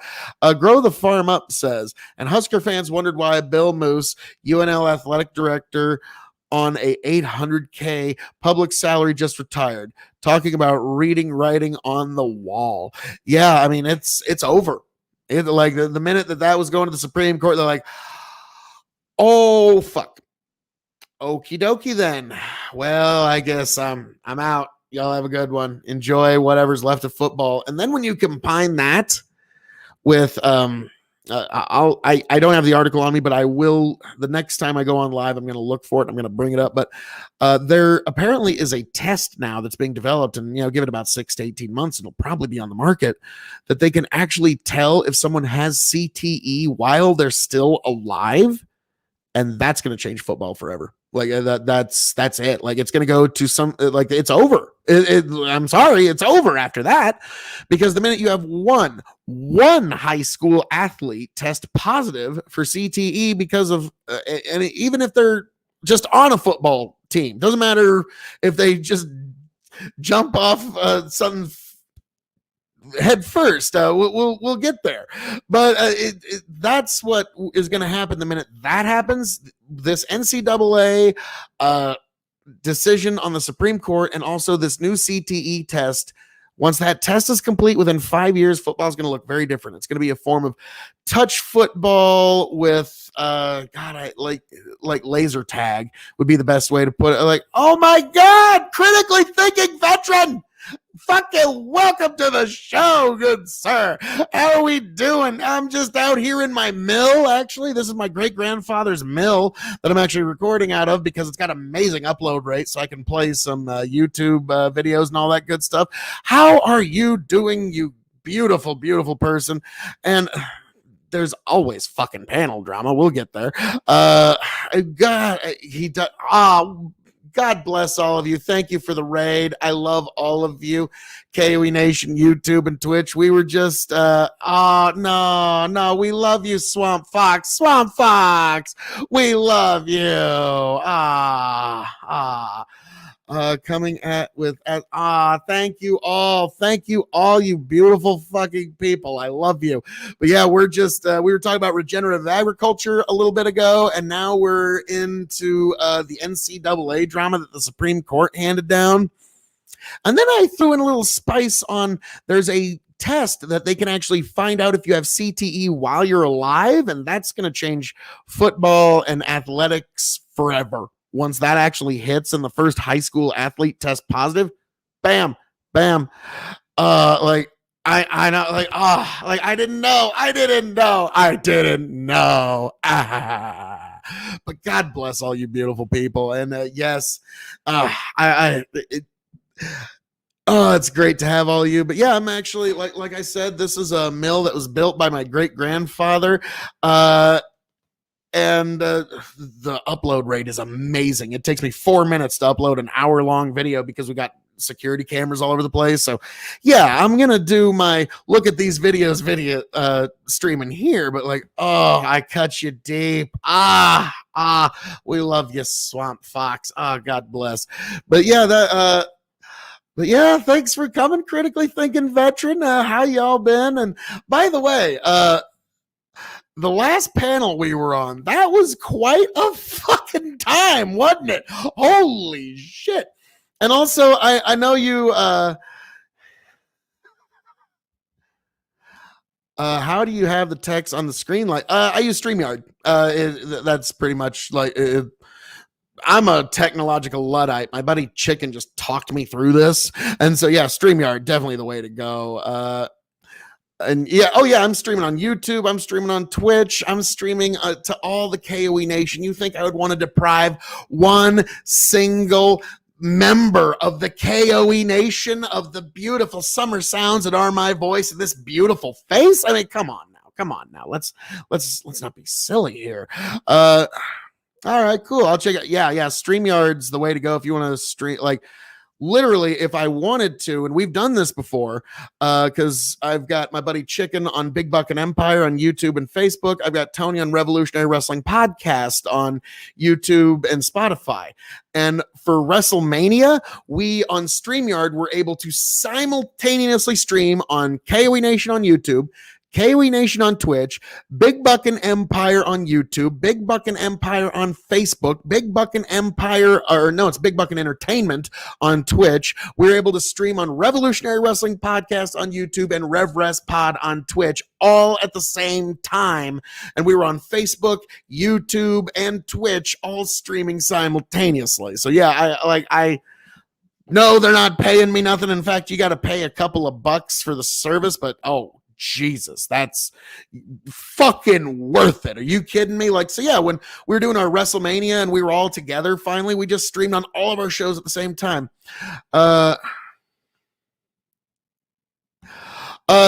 Just so long as you follow the terms of service. I've looked it up. Plenty of folk do it. So basically, it's I don't have other guests on, so it's totally fine. But yeah, that's once you start getting into the other folks on that, then it starts getting a little hairy. But so yeah, but that's what I love about StreamYard is you can get fucking nuts on it. But yeah. What can I say? And also, guys, I don't know. My buddy Chicken and Tony, we just came down last weekend, and on this Friday on K.O.E Nation on YouTube, the beginning of the rye tournament. We've found 32 rye whiskeys between the three of us. This was Chicken's idea, and my liver hurts just thinking about it. And we're going to do one-on-one bracket matches that are going to drop every Friday. And at the end of it, we will be able to tell you what is the rye whiskey of extreme. You can pass all other rye whiskeys by. This is the one you need. So that one I'm really looking forward to. But yeah, it's all the streams are fucking, all these platforms are fucking weird. I'll be honest with you. So you're not supposed to swallow and taste it. Now that's where we're different because you got to remember, I'm from Nebraska. We're not going to waste perfectly good whiskey. So we're reviewing and we're also we're also filming ourselves having a damn good time. But hey, well, critically thinking, but I just want to say hi before I did. Time zones are yeah. Oh God, that fucks me a lot of times because you guys are trying to start when I'm still at work, and so I can't make a lot of I can't make a lot of panels because you're still going while I'm at work because I'm in the Midwest. But, God bless Critically Thinking Veteran and all you people out there. You need to check out Critically Thinking Veteran on YouTube and Twitch. I mean, it's the right thing to do. Follow him on Twitch, like, share, subscribe to his YouTube because Critically Thinking Veteran, he is a veteran that thinks critically. I mean, we all need a little bit of that in our lives. And so, but thank you, man. God bless you. And I hope that next time we meet again, we both meet happy, healthy, much the wiser. God bless, sir. Yeah, he is one cool motherfucker. Yep. I toast you, sir. And I know, cardinal sin, but I'm just drinking it the way I like. I'm drinking rosé wine. It was a $10 bottle I picked up just because wanted something to review. And I'm drinking it on the rocks because it's been a long weekend and I'm not down any more whiskey this weekend. Good God. But yes, moderation is key. Like I kind of joked, like, dang, I only really drink when I stream now. I mean, like, why would I drink if I can't review it? It's like we could drink, but we could also review it. And yeah, sometimes it gets a little rowdy. Actually, we had a couple of college buddies literally just showed up at my house on Saturday when Tony and Chicken were there. And I hadn't seen one of these guys in like 8-9 years. And it was like, fucking hey, come on in. And we all start reviewing Trappist ales together. Ales that are actually brewed in a monastery. I still have to even edit those videos.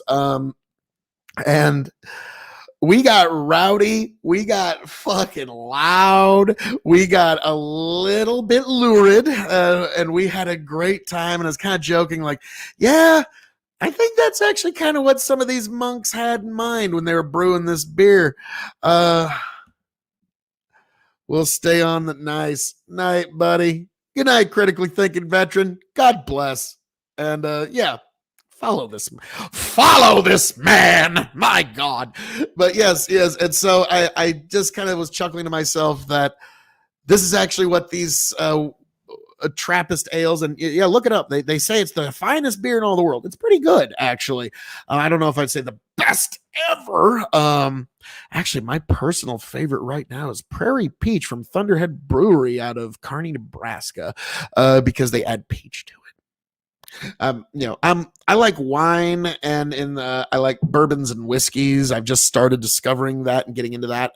But I've always loved wine and beer. I've literally just jumped in, and holy shit, like I had one IPA review, everyone shit on. Like, it was the funniest thing. Like, I had a lot of hate on that video, and it's one of my most popular videos too in terms of beer reviews. It's one of the most popular, but like people are just like, fuck you, why are you reviewing my, like, because yeah, IPA drinkers, I didn't know it's your favorite thing. Holy shit, I'm sorry. And so yeah, that's a new thing. So I'm getting into the world of spirits because, like, especially during COVID, it was like, well, what the fuck else are you gonna do other than like review alcohols and shit like that? And now it's just really fun, and like the bottle hunting is half the fun now. And but yeah, that was a really interesting time, I must say, that I had with my friends. But yes, Trappist ales. We had one that was a Westmalle Double, which the recipe has remained unchanged since 1850. And it was just one regular bottle, and it's split between 5 guys. So it was just a small sample.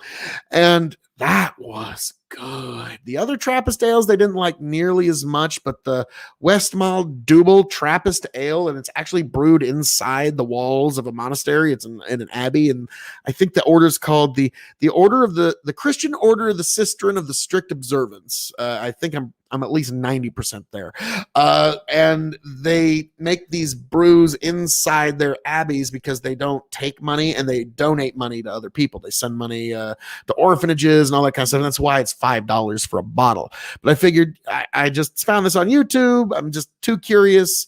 One of the local craft stores happened to have a couple bottles, so I picked up the bottles, and strangely enough, some great friends from years ago just show up at my house, and we have a beautiful time. And I was I couldn't have like I was even chuckling to myself like, yep, that's probably what these monks were anticipating when they sent this out. Like, we're sending out bottles of happy.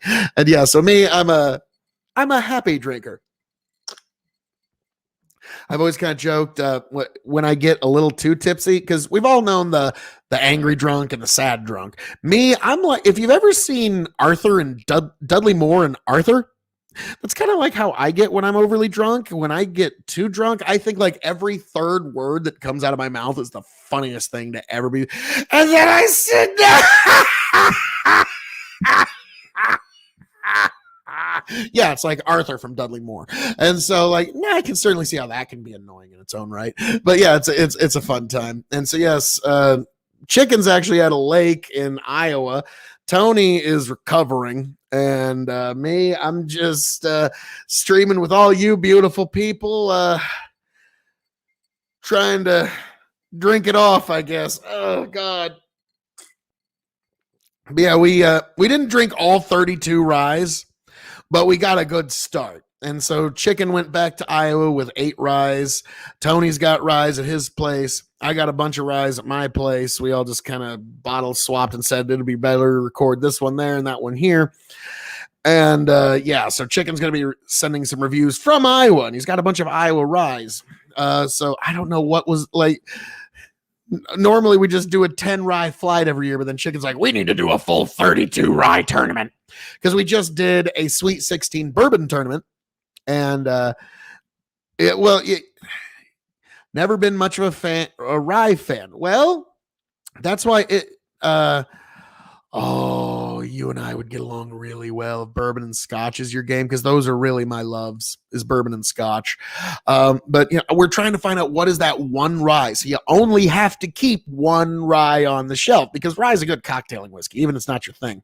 But in terms of scotch, my favorite scotch is the Dalmore. I've got a bottle of just about any Dalmore you can imagine. They're sherry cask finished. They are not peated. They're totally sweeted, and I love them. Just in terms of bourbon, Maker's Mark, anything above their standard release, I really like. Their standard release is like, I could definitely leave it, but like their 101 is amazing. And also Woodford Reserve. You and me both, Swamp Fox. You and me both. Just ask Tony. He's starting to get worried about me. But he's enjoying, like, well, I mean, now actually, I found a bottle of Elmer Tea Lee for $70 just sitting on the shelf. I snatched that sumbitch up. It was somebody that was working there that didn't really know what they had. If it had been somebody else working that day, it'd have been gone because he was saying he wanted to buy it. But she just put it on the shelf, not knowing what it was, and I snacked me a bottle of Elmer T. Lee. I haven't opened it yet, but I'm looking forward to it. Woodford Reserve is decent for the price. I like Basil Hayden if I'm on a budget. Okay, all right. First of all, Woodford Double Oak is amazing. If you can find a store pick of any kind of Woodford Reserve bourbon, get it. The Double Oak, especially when we put that Woodford Reserve store pick out of Lincoln, Nebraska, it won our bourbon tournament. It beat Blanton's, it beat Booker's, it beat all the heavy hitters. It beat Colonel H. Taylor, it beat like all of them. Woodford Reserve's store picks just have a little extra umph to them. So I wouldn't buy their like $150 bottles that they release, but their store picks are really worth something. And so just something to keep in mind. Like the regular Woodford's good if you're on a budget. Like I said, like that Woodford's my mixing bourbon. Like it's just the one that I have I tried Japanese whiskey? Yes, I have. I've had Kamiki, I've had Miyagikyo, and I've had Nika coffee grain, and I've also had Nika G&G. It's been mostly Nika. I haven't really gotten into Suntory much. And you like Hibiki or Satori, of course, of course we would like, of course. Now, when it comes to Japanese whiskeys, I much prefer from Nika the stuff from the Miyagikyo distillery over the Yoichi distillery. The Yoichi is really overly peated, while Miyagikyo is a lot more sweet. There's a little peat, but it's just like a hint. It's like a basil spice added in rather than the main attraction, because Miyagikyo is very, very sweeted. And I wish they would we will have to do a whiskey stream one of these days. Oh, you know it, Swamp Fox. That like we're gonna have to do that. And yeah, I do quite a few reviews, and yeah, Japanese whiskey is very interesting. It's kind of like a unicorn for some people, and that's what's made it kind of rare. And so I don't like. It depends on what Japanese whiskey you're talking about, whether it's worth chasing, because one of the best I ever had, and it was years ago, was G&G from Nika. Now, what I loved about it is there was a commercial from Orson Welles where he did. Now, if you haven't seen it, you need to go watch Orson Welles Nika G&G whiskey, because it's something like this, like G&G Nika whiskey. It's not just quality. It's something you can count on. And it was like, you could tell like he had to count on that whiskey more than one night. Yes, their production cannot keep up with demand because, and like you say, their factories are too small when it comes to Japanese whiskey. And so you're seeing the age statements go away. And that was, no. And that's not as good for the consumer, to be frank. And so I'm kind of backing off on my reviews of Japanese whiskey because, first of all, I live stateside, so you're going to have access to really good bourbons, and they're just going to drop in your face. And so I'm sticking, but I picked up a couple of good, and like Nika coffee. It's way overpriced, but it's really good. It's just a corn whiskey. It's 95% corn, 5% malted barley, so they get the natural enzymes, and it's just a good, sweet whiskey that they put through a coffee still and they aged right. And as a corn farmer, I'm not the kind of guy that poo-poos a corn whiskey. A lot of folks just like, oh, corn whiskey, get it away from me. But no, I even did a video on the top 5 grain whiskeys that you need because I've done the top 5 bourbons, the top 5 ryes, the top 5 scotches, the top 5 grains, and I had Tony do the top 5 Irish whiskeys, and I'm sure I'm missing one category in there somewhere. But yeah, I've done, I've hit everything's blended now in Japanese whiskey, and that's really unfortunate. It's, but what are you going to do? Now, weirdly enough, in Japanese whiskey, they consider blending to be like the peak of, what's the word I'm looking for? They consider that like the peak of like engineering greatness. If you could get like to that peak of, blending, like, so for us, we like single barrels, we like single malt, we like keeping the changes as within the line of production as few as possible, while the Japanese really pride themselves on perfect blends. You've been digging 1792 lately. Not a bad bourbon, not a bad one. It's just, I'll be honest, this is my only experience with 1792, and this will give you some idea. It's not too bad. I bought a bottle of it and I brought it to my buddy's poker game. And by the end of the poker game, it was gone. We were all really happy. We were all a little red cheeked, but we were real happy. It was a good night. Swamp Fox says blended are still good, but not what I want. I'm paying a bunch. Very true. The only exception is when you're buying a really nice Johnny Walker, because unfortunately those are fucking worth it. And also, if you go to and this just stays between you and me, Swamp Fox, okay? If you go to findrams.com, the Johnny Walker XR 21-year-old is actually cheaper than a bottle of Johnny Walker Blue right now. It's still 130 fucking bucks, but it's cheaper than a bottle of Johnny Walker Blue stateside. So just think about that. Honestly, I think I don't think it's overrated. I think it's overpriced. I think that would be the more appropriate, because it's I'll say it's probably the best $80 whiskey in the world. It's a fucking amazing $100 whiskey. It's a damn good $120 whiskey. It's an all right $150 whiskey, and it's pretty good $200. Do you see what I'm getting at? Like, it's not overrated. It's a great whiskey.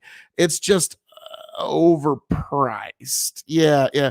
Oh, you're $250, and we at least got it for $200 in our area. So that's at least a saving grace. And also, I pick off the little sampler packs whenever I get them. So I've got a couple of 200 milliliter bottles of Johnny Walker Blue, and I get them with a 200 milliliter bottle of Johnny Walker 18, Johnny Walker Gold, Johnny Walker Black, and the whole pack cost me $60. And I'm like, fuck yeah. And so me and my buddies, we snipe those off whenever we see them, because we get that Johnny Walker Blue, and we're also podcasters doing reviews, so we got more review material. Yeah. I'm in Maryland. They tax everything to death. God. And I actually got some kinfolk up there. So, yeah, God bless. God bless.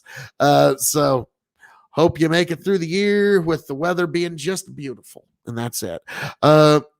About to find a decent subscription service for whiskey if they have one. I don't know. I've been looking, and now, unfortunately, I'm such a crazy bottle hunter that Tony like looks up the subscription services, and I'm like, well, I got like a third of these. Never mind. So grow the farm up. Taiwanese Scotch do it better than the Scots do these days. I think most people take a lot of umbrance to that. Like, they're like, I don't think there's anybody on God's green earth that could make a better single malt Scotch than like Richard Patterson, and I forget the guy's name, but the guy who runs Glenfiddich. Those are my two favorite, Dalmore, Glenfiddich. And yes, if you've never had Glenfiddich 21, you simply must. You must. It is one of those, you have to try it before you shuffle off this mortal coil. 21-year-old single malt Scotch whiskey, non-peated. It's got a really honey finish, and they finish it in Caribbean rum casks. God, it's like candy in a glass. So that's one of those you really got to try. But Taiwanese Scotch, I know the Taiwanese buy a lot of Scotch. They actually have the Dalmore has a 19 and a 16-year single malt that are travel exclusives in just Taiwan. Actually, Swamp Fox says Tullamore Dew isn't bad for being cheap. Do the Tullamore Dew 12-year. It's aged 10 years in a bourbon cask and then 2 years in a sherry butt. And it's amazing. It's currently the Irish whiskey of extreme. There's no other Irish whiskey I rank higher. And I've even had Middleton Very Rare. Tony loves it. Tony always buys bottles of Middleton Very Rare if he can find it. They're like $200, and they're good. They're really good, but it's not that great. And also, Dewar's ain't too bad. Yeah, you got to try the 12-year now. And I got my bottle for like $50. It's not that bad. Once I break through this man cold, hey, it happens. It happens to the best of us. But yeah, the The Tullamore Dew 12 year is my current favorite Irish, really, and I'm gonna have a hard time finding one that I like more, because I am a sucker for sherry cask finished, and I finally bought a bottle of Pedro Jimenez Muy Dulce, which very sweet sherry, just to try it. Holy Christ! If you have not had Pedro Jimenez sherry, you absolutely have to. It's amazing. You're not even gonna like taste the alcohol. It's just gonna be like liquid happy candy in a glass. And so then I realized, like, oh, so this is why I like sherry finished stuff so much. Sherry is fucking amazing. And so that was a realization for me. So yeah, my current favorite scotch at the moment is the Dalmore Dominion. It's first fill of Methuselah Amoroso sherry butts. Those are 30-year-old sherries. The sherry stays in the butt for 30 years. They empty out the butt, and then they refill first fill with single malt scotch from Dalmore. They age it for about 8 years, and then they pour out, and that is the Dominion. It's a first fill after a 30-year-old butt is emptied, and I'm just like, oh, Lord Almighty, we must do this. We simply must. Now, actually, strangely enough, since we're talking about Dalmore, I actually had a Dalmore video drop just the other day. Let's find you, you beautiful. And yeah, so I'm such a huge fan of the Dalmore. I actually got my hands on the Quartet. It's a travel exclusive Dalmore, and I fucking love this shit. And also, I'm gonna break to you folks what I saw. Like, I'm gonna reveal to you live what I saw when this broke down. When I saw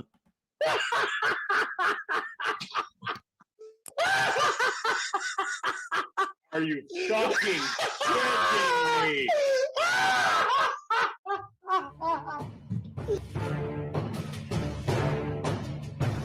okay, between all y'all, all right, nice.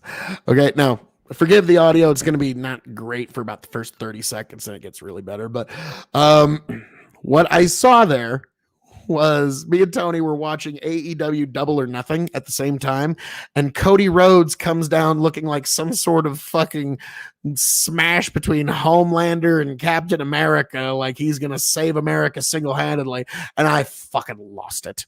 So yeah, that's what that was. But yes, this is my review of me and Tony G's review of the Dalmore Quartet. Enjoy, you beautiful people.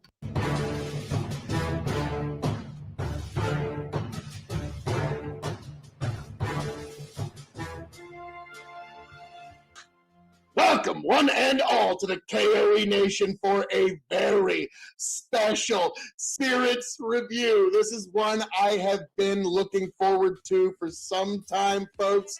We have the Quartet from the Dalmore, and this is it, Tony. The Dalmore collection is complete. The Quintet, 4 cask finishes. Yeah, don't give them any ideas.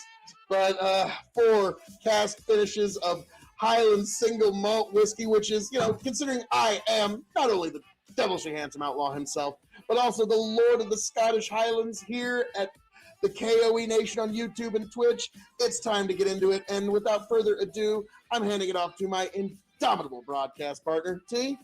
I'm very excited for this. Tony G, like, share, subscribe. So would you mind reading what's on the back of this box here, sir? I will indeed. Of course, as always, with the Dalmore Royal Heritage, bestowed in 1263 by the King of Scotland, the Royal 12-point stag proudly adorns each bottle of the Dalmore, encapsulating the distiller's regal legacy. The Quartet, a refined and fragrant single malt, beautifully orchestrating first fill ex-bourbon, exclusive Methuselah and Apostles sherry. Now wait, Cabernet. before this show goes on any further, before we can allow this to go on any further, Swamp Fox, there's something that I must do for you. I'm pulling out my pocket knife, and I am knighting you an official Thane of the K.O.E. Nation for the whole week. The whole week, you are now an official recognized Thane of the K.O.E. Nation. God bless you. Here's the keys. Return it with a full tank of gas. Thank you. Thank you. You've more than earned it, you beautiful person, you beautiful. Yes, you're now an official honored Thane for a whole week. For a whole week. So you're gonna have a great time of it. And yes, the many varying honors that come with it. I mean, it's basically like knighthood. I mean, I know you're gonna be like, no, you don't get it. I like, even like when you're just an old man and the old folks. I'm like, no, you don't get it. I was a Thane to the K.O.E. Nation, y'all sons of bitches. And yes. Oh yeah, the cream of the crop always rises to the top. And Hogan, this weekend, this Sunday, you're gonna feel the elbow, and I'm gonna rise to the top. Oh yes. But yes, so Swamp Fox. 3 cheers for Swamp Fox, the now week-long Thane of the K.O.E. Nation, and that also gives you the right and privilege of your comments will be given first consideration from here on out. So yes, I just wanted to get that, make that stated. Yes, hurrah for Swamp Fox. God bless you, fucking beautiful people. I love all of you. Oh God. Sauvignon cask finishes. So, yeah, this is going to be delightful. So let me see that box there for a second. So we've got, my word. So we've got ex-bourbon, Methuselah, Apostoli Sherry, and Cabernet Sauvignon. Those are like some of my favorite words in any language. I had a feeling. You're going to be a fan of this one. This one's a little different. This is just slightly heavier than a couple that we've tried. This is 41.5% ABV. This one really has a lot of chocolate on the nose. Yeah, I was going to say, yeah, like a wine and chocolate. Mm-hmm. Like this one just smells like Valentine's Day. Oh, that's a great way to put it. Yeah, I really like the nose on this. It's a little soft. Slight flour, but not too much. Yeah. A little light on the nose, but it's a delightful scent. Yeah, this is this is up there with any other Scotch in its nose. Just oh yeah, and I'm a it's got lover. nice legs. And this is Cabernet, and it's undoubtedly French Cabernet. So yeah, definitely a little more floral the deeper you get into it. Yeah. But well, you know, I think it's time. Yeah.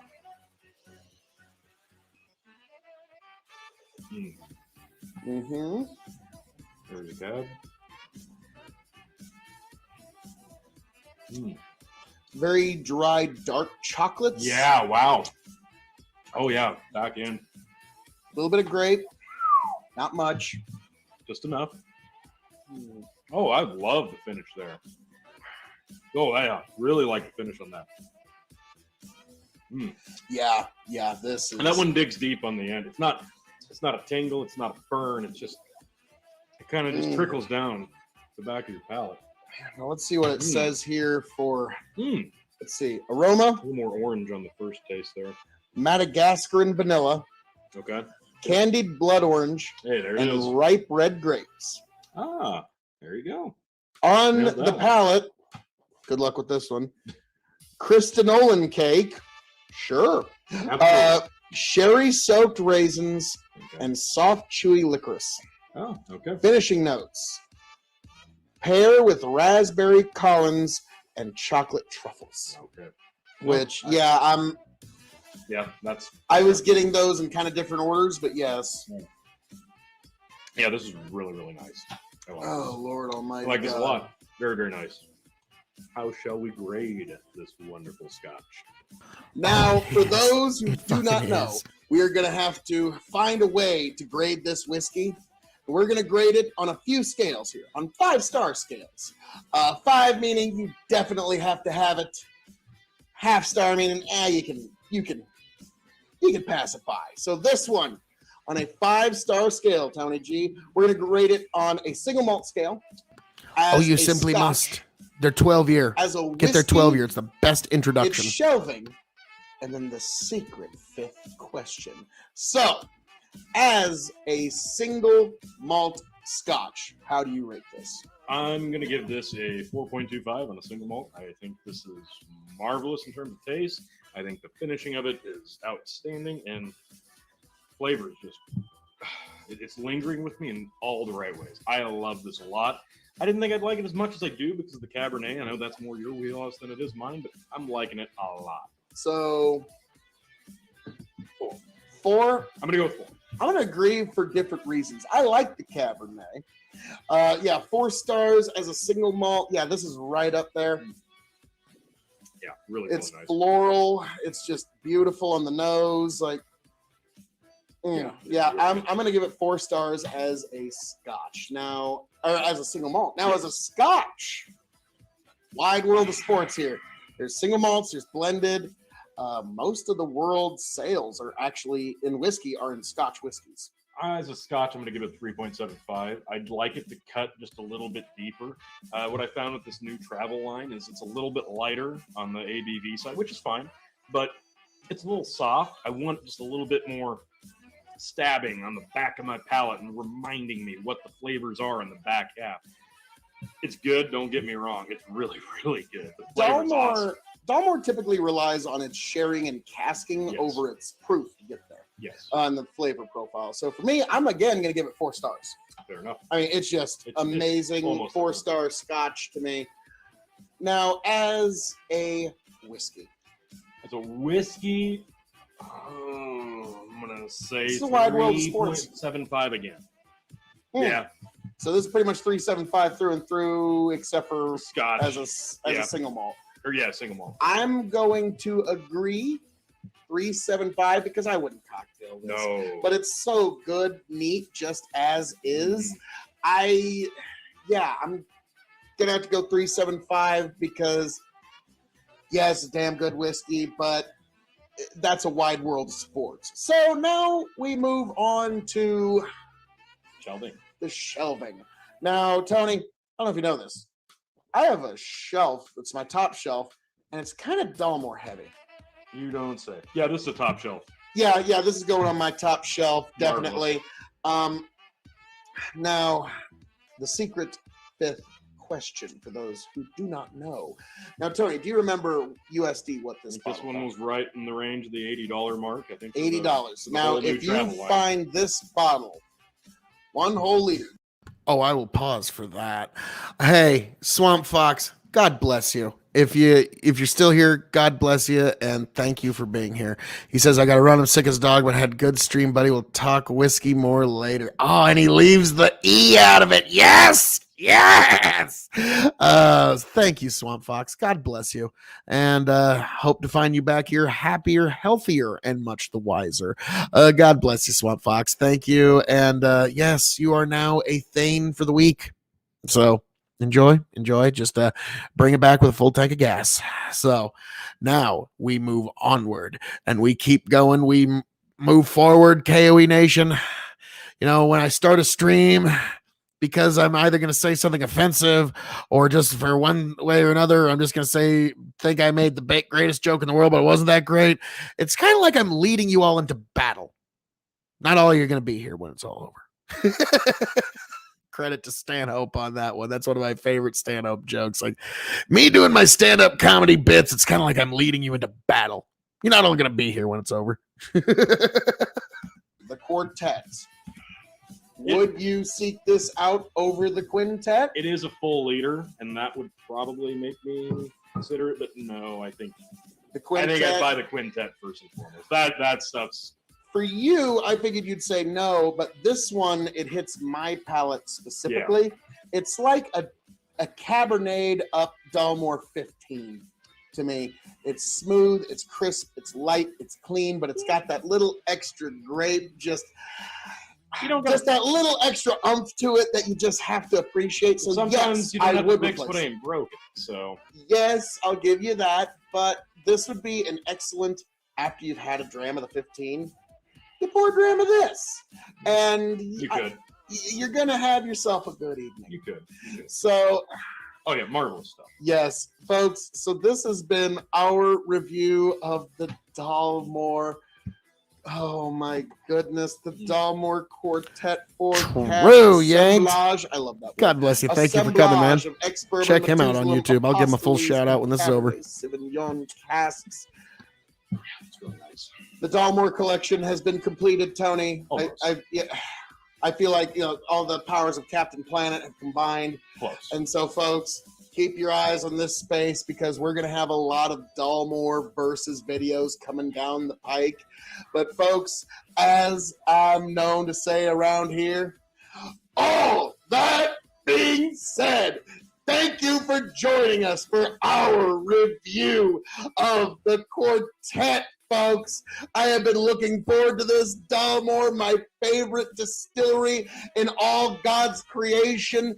And we've done the round robin, T. We've arrived. I think it's fair to say that we could maybe answer a question or two about Dalmore. Oh yeah. So, Many a question. folks, thank you for joining us. Thank you for being here. Be sure to like, share, subscribe to K.O.E Nation on YouTube and Twitch. And with all that being said, I hand it off to my indomitable broadcast partner that you can find at Tony the Rod on TikTok. T, take us away. Now it's Tony the Rod, too. Another great.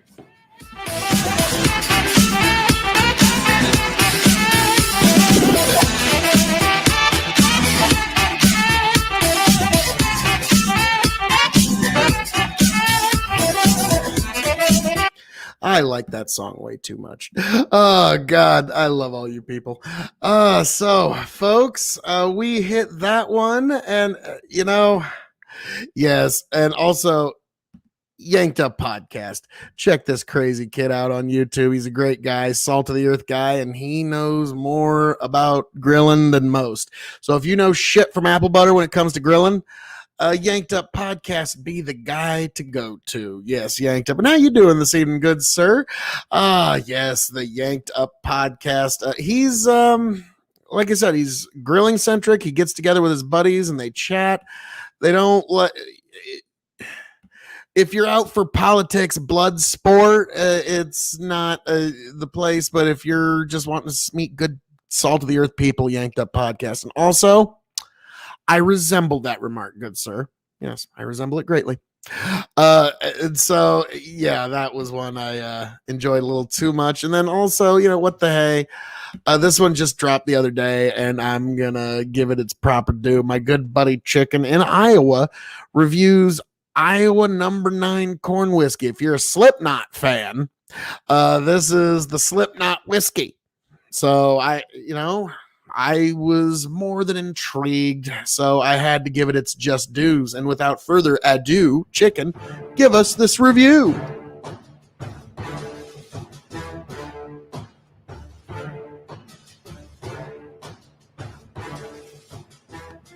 Thanks for coming, Yank. God bless you, man. Welcome, one Catch you and on the flip all, side. to the KOE Nation for another special Spirits Review. I am the devilishly handsome outlaw himself, your king of extreme, Phil K.O.E., the lord of the Scottish Highlands, the master of sartorial resplendency, the man of the hour, the man with the power, the man that makes the other podcast cower, here to give you another premium Spirits Review. Today, we're heading on over to Iowa, to the Chicken Coop, to give a very special review of an Iowa whiskey. As you can see, I've got my Nebraska whiskeys out in force, but today we're heading on over to Iowa for Chicken's review of Iowa number 9, Slipknot's whiskey. I was thinking about singing a Slipknot song, but I realized they would all sound like... So, without further ado, rather than blessing you with all of that beautiful music that was going to come from me, I decided let's just turn on over to Chicken. Chicken, give us this review. Take it away.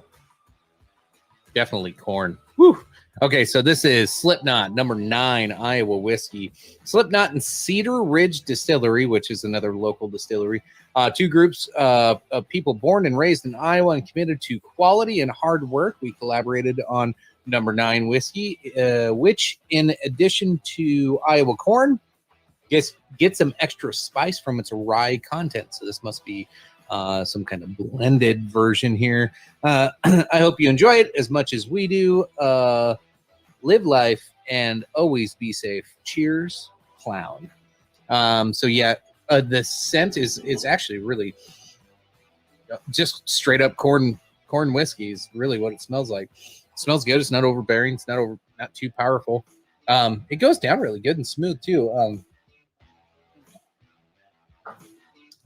Definitely a little buttery. I do get a little of the cinnamon type spiciness that I'm assuming that's what they're alluding to on there. It's not a whole lot and just a very small tingly burn going down. But otherwise it is fucking corn. Definitely fucking corn. How would you grade this as a corn whiskey, as a whiskey, a Cascade Spirit, and its shelving, sir? So the first one being a corn whiskey, this is actually really good for a corn whiskey. I'm gonna probably go 3.5. I like this. For the price, it doesn't break the bank. It's only like $30-35, and yeah, corn whiskey is just fine. This is good for just about anything. The other one was just plain old whiskey. Is that correct? Yes, sir. Plain old whiskey. There's a lot of better stuff out there. But for the price, still not bad. I'd give it like I'll give it a 3. That might be a little generous. Between 2.75 and a 3. I'll stick with the 3 just because I'm in Iowa. I like Slipknot. I like corn whiskey. Not everybody's going to agree with this. As far as cask age, there's not a whole lot on here. It just says small batch. It's 90 proof. Doesn't give you a whole lot of other info other than it's got some rye and some corn. As far as what this is. Cask age, there's a lot of really good cask age out there. So I'm gonna give this like a 2.25. It doesn't stack up with some other great cask age out there. Shelving, this will probably stay on the bottom shelf. It's not a middle or top shelf contender by any means. This sits down there with like Crown Royal and some of your basic blenders and things you'll mix with. It's pretty decent. It's not bad for what you pay for it. You're not disappointed, and didn't break the bank. It'll get you drunk. That good corn whiskey. Small batch number 9. They do have a I think it's I don't know if it's a 10-year or what they have.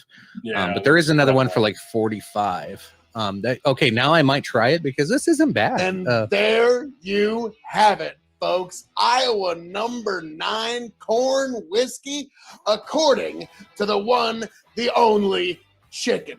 Be sure to check him out at Big Buckin' Empire on YouTube, Facebook, and Twitch. You know it's the right thing to do. And also because your King of Extreme also appears on that show, so you get even more K.O.E. content. So, folks, really, I mean, that's the best deal probably ever. You can also find me, of course, at K.O.E. Nation on YouTube and Twitch. You can find me, Tony and Chicken, over at the Revolutionary Wrestling Podcast on YouTube, Spotify, and Twitch. But once again, folks, K.O.E. Nation, YouTube, Twitch, like, share, subscribe right here. Head on over to Twitch. Be sure to follow me there and be sure to keep up with all of your K.O.E. content. But folks, as I'm known to say around here, all that being said, thank you for joining me. Thank you for joining us for this review of Iowa number 9 corn whiskey. Catch you around, folks.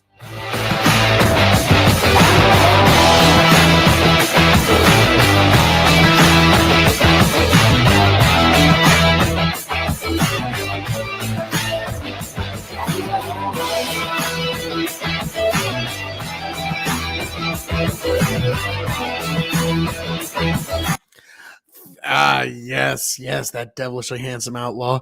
And yeah, that song's actually by a band called Mocha, and the song's called Get Drunk, and it's copyright free. So if you got content you want to put it on, rock it.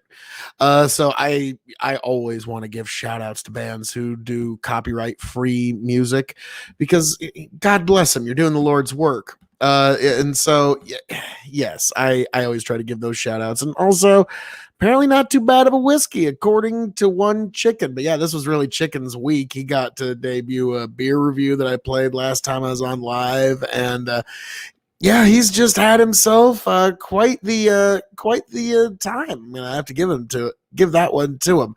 But actually, because I'm still enjoying myself, I'm still drinking, folks. I still got this much of a bottle to get through, folks, before we call this a lovely little night. So we're going to stick right on through it, and we're going to keep pushing right on through. And there's plenty more K.O.E content and reviews. And if you got any questions, feel free to ask. And also, before I get to the next review, we're going to get into the panel dramas that I've been watching lately. Tom was on a panel last night. I don't even know the name of it. And there was some actual right wingers, some actual left wingers, and they were clashing like blood sport style. And it was actually entertaining to watch. And they were, of course, hitting the gender debate, which always seems to be every panel gets into that at one point or another. And it was actually refreshing to watch some new perspectives. And Bastiat of all people, he and we met a couple of times, and yeah, real nice guy. I didn't agree with all of his arguments. I didn't agree with where its core was, but I did appreciate the fact that he was always looking out for the individual, looking out for the one that, and he even said it straight up: your rights don't come from groups. There are no group rights. Fuck group rights. And I was like, here, goddamn, Bastiat, good for you. I just thought that was interesting that he was like, no, your rights don't come from any group. And I agree. Your rights don't come to you from any God, government, or group. You are an individual, and individuals have a necessary condition for their proper existence. That's it. And so you only have to ask yourself two questions if you have rights or not. Do you exist? Are there necessary conditions for your proper existence? If the answer is yes to both of those questions, you agree with my concept of rights. I mean, sorry. I mean, it's not overly complicated. I don't try to overly complicate it. I mean, I'm a farmer out in Nebraska. I'm trying to just get through this life like all the rest of you, and trying to find the philosophies that actually work in this life. And so that's one that actually works. And so, yeah, the dramas that people get into on these panels, though, it's fascinating. So, again, when the panel last night, there was a bunch of people I've never seen, but yeah, I really appreciated Bastiat. That I did appreciate the arguments, even if I didn't agree with all of them. I just like the fact that, well, what about the one person that's just a little bit different from everybody? Are we just gonna say fuck them? And that's always something that's worth considering, because guess what? Every last one of us at one point or another in our life have been that one person that's just a little bit different from everybody. It's happened to everybody at one point or another. And so, Bastiat came off really well in that panel. The Worcester stool or whatever he was muted a lot, but when he was on, he actually did have some funny quips. That was kind of funny. The dude with the sunglasses and the beard, he wasn't all that impressive. Excuse me. But yeah, I just found it was the panel Bastiat was on last night. I couldn't tell you who it was. It was hosted by a blonde-haired woman, and yeah. So, but it was actually fascinating. And Stardust showed up with 5 minutes left of the panel. Aw. So yeah, it was fascinating to watch that particular panel. And then also, I did some research because I'd been on a panel with Vosh and Destiny at the same time. Even it was actually pretty funny, and some of it I'd even yay, I instigated this. This is fun. Sorry, I can't help myself. And it was fascinating. Boy, you two don't like each other, do you? And then I did some research. Wow, those two really don't fucking like each other. Wow, they fucking hate each other. And it's wow, there's some tension here. There's some tension in the airs, boys. My God. But yeah, that was my super poker read that when I was in the middle of this, like, you two don't like each other much, do you? Oh, what do you know? And yeah, it turns out that's the case. And then the other drama, the Crowder Cedar drama, like I'm curious what anybody else's thoughts are on that. I was like, so this is where we're at. This is where we're at. Because what's the funniest thing about me? Funniest thing about all this to me is that Newsweek has an article about Sam Cedar invading Crowder's show. Why the fuck subscribe to Newsweek? You can just come to the K.O.E Nation, Crowder, Cedar, Prime Kai's, Dylan Burns TV, Critically Thinking Veteran, K.O.E Nation, Big Buckin' Empire, Norwalk IRL. You can go to any of these people and actually see the shit happen as it happens, because if all the fucking Newsweeks and the news is going to talk about is the shit happening on the internet, just come to the fucking internet. We're right here. We are right here. You can watch the news happen live in front of your face. Who needs the fucking news anymore? We are going to give you news. We're going to make you love it. It's going to be entertaining. It's going to be a great time along the way as well. So when I saw Newsweek was covering the Crowder Cedar debate, I'm like, fuck it. Why do you need Newsweek? You can just come to K.O.E Nation, YouTube and Twitch. Subscribe to K.O.E Nation on YouTube. Follow K.O.E Nation on Twitch. Go to Big Buckin' Empire on YouTube and subscribe to that so you can keep up with, because I do a weekly show there as well, and we're having a great time doing that. And we're actually doing every other week, we're doing a series of how we would have voted in every presidential election. And that is, I hate to admit, I'm having a lot of fun doing that. And so we got the first 6 elections. We got up to Thomas Jefferson's re-election, and that just hit on Thursday on Big Buckin' Empire on YouTube. And when we get a good chunk of the episodes done, like through the Civil War, I'm going to do a big marathon episode here. I'm going to bring my computer here to the mill, and we're just going to marathon through these episodes, because the first one was like a little over an hour, because, you're discussing American history, and it was a really fun time. And so I'm going to split it up into a couple eras once we got them all recorded, because we're going to cut off at the year 2000. We've decided we're going to go from the first election to the year 2000, how we would have voted, assuming we were alive and allowed to fucking vote. And we bring that up too. Like, I even joked that, like, me, like, hell, if I'd have gone to the polls, I'd be like, too Irish. No. Away with you. So,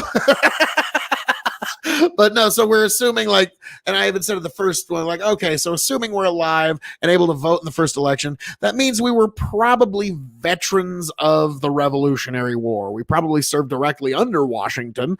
So, and it broke down from that. And it was a great episode. It's really, really fun. And I'm going to play that here once we can. I'm going to split it up into 3 groups, from the Revolution to the Civil War, from the Civil War to the Second World War, from the Second World War to our modern era, because we're covering about 5 elections at a time. We're given a deep dive omnibus into each election and why people would have voted for any particular. And in the first 6 elections, George fucking Clinton, Jesus, he's everywhere. He won't give up. He's just always there. And so that one's what I'm really looking forward to. And the next time I go live here, I'm actually going to do a deep dive omnibus into, let's see, get it right in the right order. Ruby Ridge, Waco, Oklahoma City. We did some episodes on that on the Dog and Chicken show. And I'm going to give you a best of that here on the K.O.E Nation. And I like a couple of the episodes really fun, because my job was to, all right, Phil, do as little research as possible and then come in here and go like, dude, that's fucked up. And then what happened? No, what the fuck? Like that was kind of my job for one of the episodes. That was really fun. I enjoyed that. It was like, so was everyone okay? No, Phil, everyone was not okay. Ah, fuck. And yeah, so that was actually kind of fun, because we kind of alternated between who's the one that's doing the least amount of research. And so it like the episodes are also, it's a timeless content because we're talking about a historical event. And so I figured I'm going to bring that to you beautiful people here on Twitch. But you know what? My wine is not quite done yet. So we're going to get into something that is a really excellent single malt scotch. If you've never had it, folks, the Glendronach Revival 15-year. And when we get back, I got even more Twitch stream drama, and I got even more of all the crazy fucking ideas and all the things of our day that we're going to get into, folks. Catch you on the flip side of this.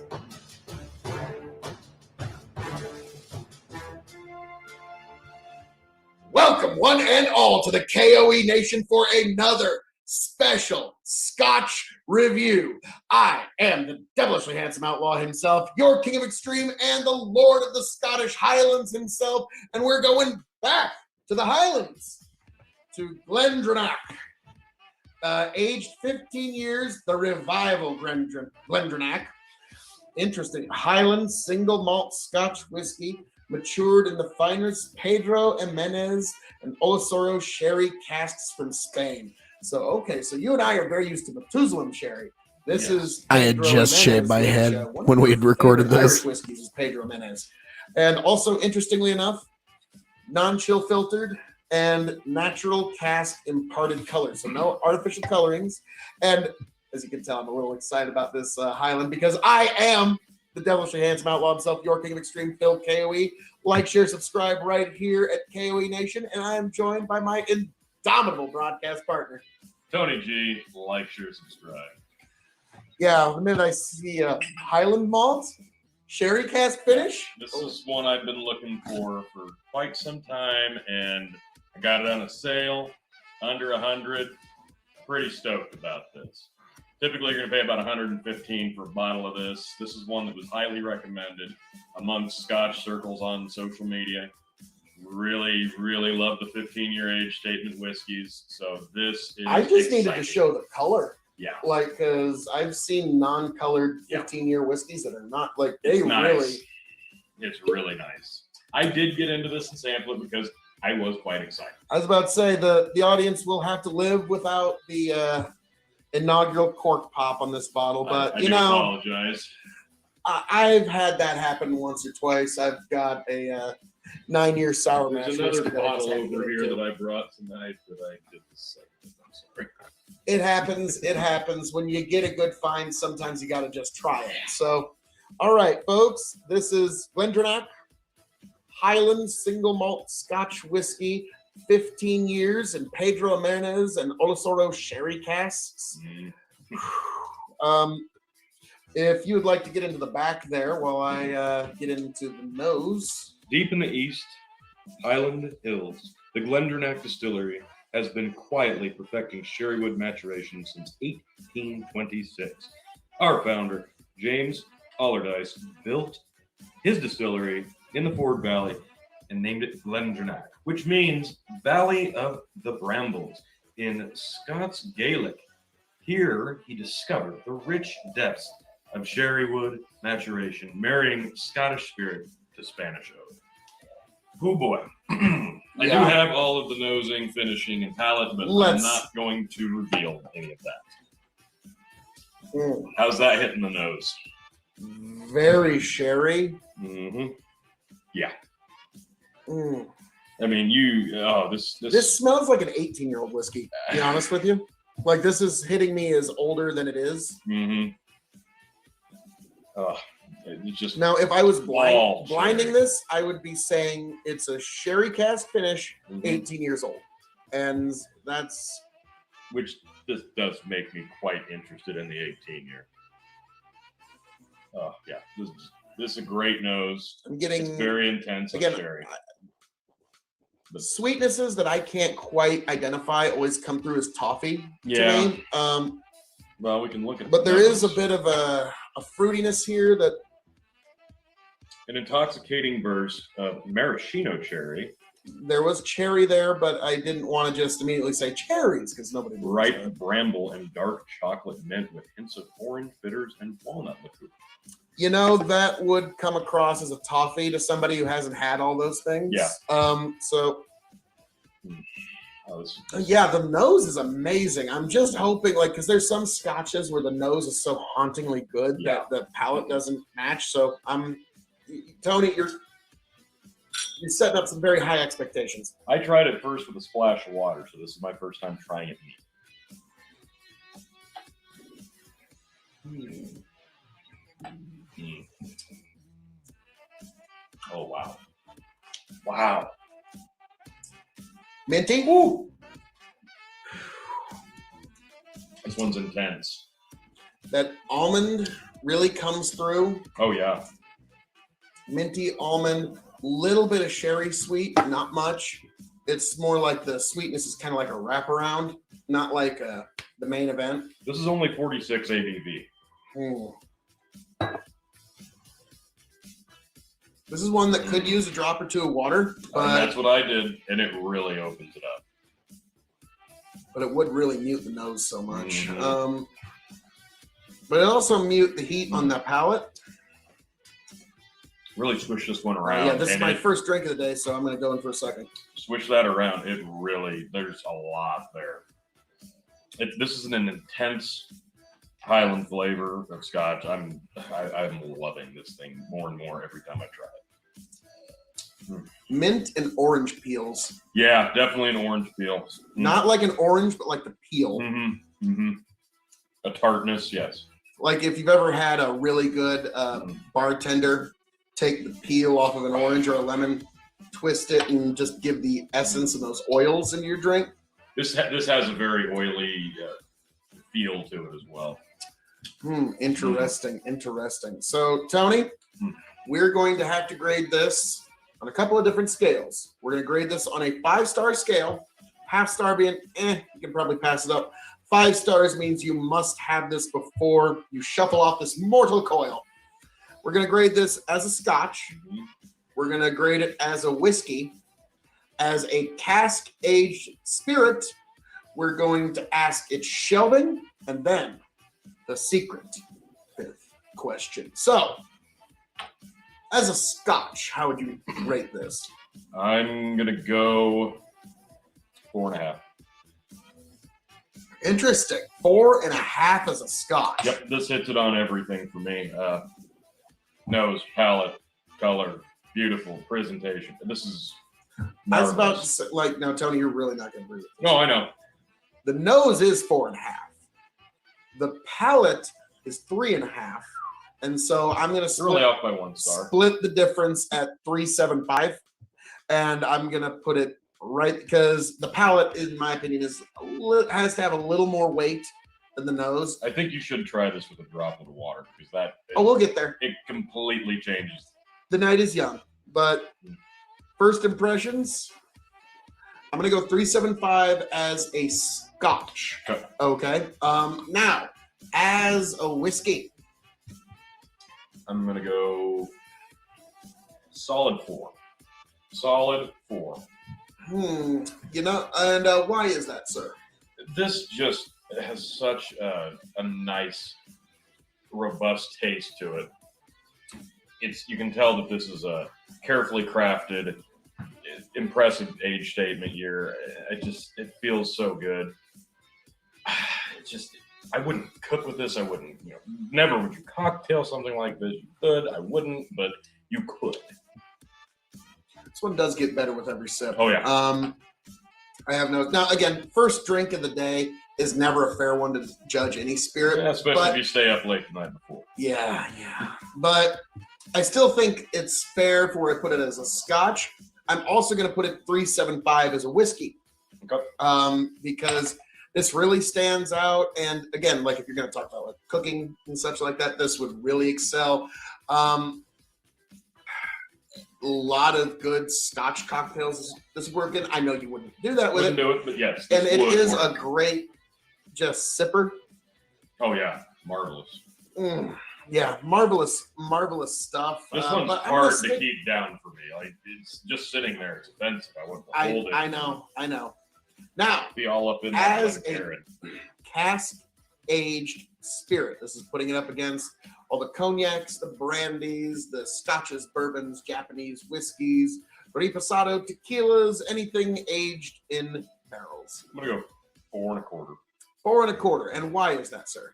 Because I think you could take this and you could put it in a flight with anything else capped, and this is going to stand out amongst all of those things. Like this is just smelling those in a flight of any other caps. You're going to come to this one over and over. And wow, that is that nose. Oh, that there's a flavor flower. There's a flower there. I can't quite pick it up now. As a cask aged spirit, Tony G. Again, this is one that it gets better with every drink, and it's all due to its casking. And so that's why I'm going to give it 4 stars as a cask aged spirit. It performs a little better than in that world than just in the world of Scotch, because we've had a couple of Scotches that are just liquid candy. Okay, and that's kind of tough to top. Yeah. This really competes, but it just competes in the wide world of sports a little bit better. The palate says honey glazed apricot, ripe fig with a crescendo of black cherry, angelica, and muscovado. Finish long and enveloping. Yeah, that's for sure. Yeah. With dark manuka honey. Yes. Maybe. Herbal bitters and dark chocolate. Oh no, I'm definitely getting that. I dark get the honey. herbal bitters. I definitely get what they're talking about I love because the there dark is an honey note. earthy quality to this that I can't quite put my finger on. I think he likes it. It's good to the last drop for Tony G. And in fact, this might be the first time in our history. That is intense. This doesn't feel like a 46 ABV. It feels higher. The first drink did, but that goes down. It's now starting to drink like a 40. Yeah. Which that can be dangerous. Yeah. Now here's a tough one. Sheldon. Top. Top. This would be a very tough one for me between the top and the middle. Because it definitely deserves a top shelf booking, but my top shelf's kind of full at the moment. Now it's with Highland. I was about to say it's not like the Highlands are not well represented in my top shelf. Well, one distillery. I think there might be, might be a second. Glenfiddich made it up there too, but that's a space side. But hey, at least another Scotch made it. All right. But yeah, this one. At first, I was like, I don't know, but then with each sip, it got better, which is very rare. I've usually had Scotches go the other way. It's like, wow, that's good. Then by sip 8, like, meh. But yeah, this one went the exact opposite way. So this would be middle to top, depending on where I've got room. Now, we move on to the secret fifth question. For those who are new to the show, this is a secret. I had to have a hook to bring you into the end. And here we are. So, Tony, when this bottle goes empty, first of all, what did it cost you USD? It was just under 100 on sale. $100. Typically, it's going to be about $115. $100 to $115 USD. When this bottle goes empty, will you seek it? Yes. Okay. Yes. All right. Now, for me, Tony, this is going to be a bit of a complicated answer. I do like this Scotch, but will I get this bottle? No, you're going to get the 12 or the 18. I was going to say either the 16, the 18, or if I'm feeling really ducky, the 21. Right.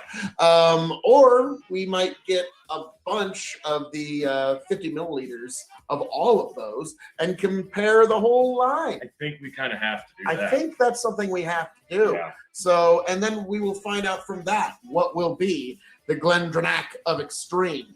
And so I like this stuff. I'm glad you brought, and honestly, this is better than a lot of Highlands I've had. I'm not going to name names. It's not as good as my favorite. You know, favorites are favorites, but this is better than a lot of Highlands I've had. So this is, Tony's thinking he might have found a new thing that's a thing. Now, I think he's mostly hoping that it becomes a thing for me because it's so minty. And Tony loves him some minty Scotch. But folks, so Tony, anything you'd like to say to the folks? No, this one met my expectations. I'm a big fan now of Glendronach, and yeah, if you've been mulling one over, do it. Yes. Pull the trigger. Well, folks, as I know to say around here, all that being said, thank you for joining us this evening for our review of Glendronach 15-year Highland single malt Scotch, non-chill filtered, no coloration added, an amazing, amazing Scotch that is definitely worth your while. I am your King of Extreme, Phil K.O.E., the Lord of the Scottish Highlands, the Prince and Potentate of the political parlance, and the Emperor of the big fucking empire. Signing off and handing it off to my indomitable broadcast partner, Tony G, thanks for coming.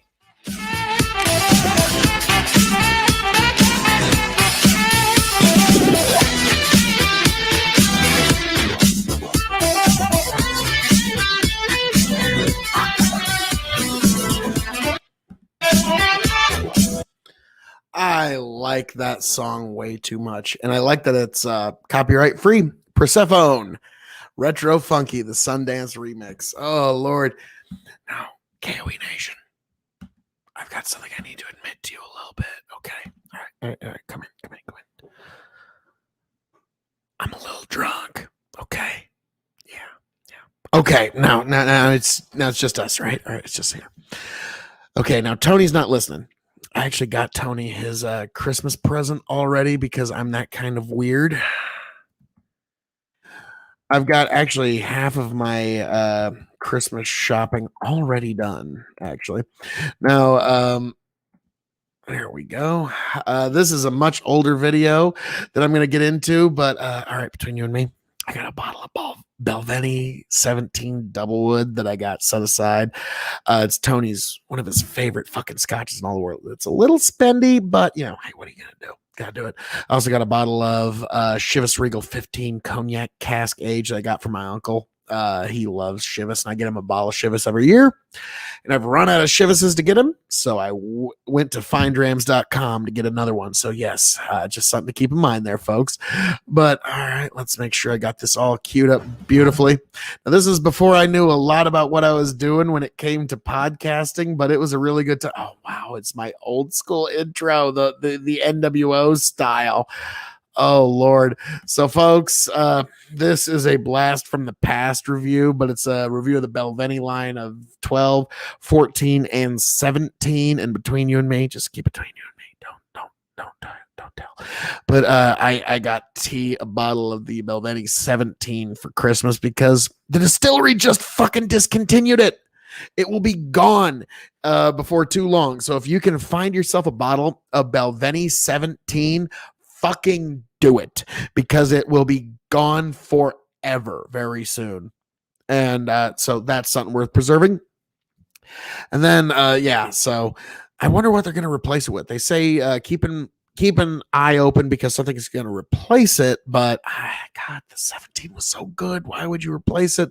Unless you're going to replace it with an 18, a 19, or a 20. Then I can forgive it. Okay. If it's the same cask that you just let age a few more years, like, okay, all right, fine. That's, thank you, Jesus. But that's a different issue entirely. So I'm very curious as to what's going to replace that in the Balvenie line. And to me personally, I'm a huge fan of Balvenie Scotch. Richard Patterson said that, for those who don't know, I am a huge fan of Richard Patterson of the Dalmore. Richard Patterson, he's a master blender. He's been doing it for 50 years. He's also a master distiller. And he's been doing that for like 30 years. So, oh shit, only 30. But so I kind of joke, he's my personal whiskey spirit animal. He is the master distiller and master blender of Dalmore. And he's also the master blender of Jura, which if you've never had Jura Scotch, it's a little small village of about 150 people, and the whole village is the distillery. There's one hotel, one priest, one preacher, one doctor, one hotel. It's a very small village, and other than that, everybody works at the distillery. Yes, it's been a lovely evening, folks. I'm a little loosened up, I'll even admit. My rosé wine bottle that I just corked earlier this night is now all in this glass at the moment. So it's been a beautiful evening. But yes, Balvenie, when Richard Patterson was asked, because like I said, I'm a huge fan of Patterson. When he was asked, what is some scotches that you don't make that you think are that are really good? He said Balvenie was the first thing that dropped out of his mouth. It was like, shit. So Tony might be onto something here. But yeah, Belveni Scotch is one, and yeah, one. When you get to the 17 review, that's actually the one that I've got a bottle of it. I've got it stashed away, and around Christmas time, I'm gonna drop it on tea. He's my best friend in this life, so yeah, you got to go all out. But I've gone all out for everybody in my family actually this year. So Welcome, one and all, to another premium spirits review as we review Belveni Speyside Scotch whiskey. Now, Tony and I have it's a very light, friendly competition because in the end, we're all winners in this one. That's true. I am a lover of the Highland malts, particularly the sherried malts.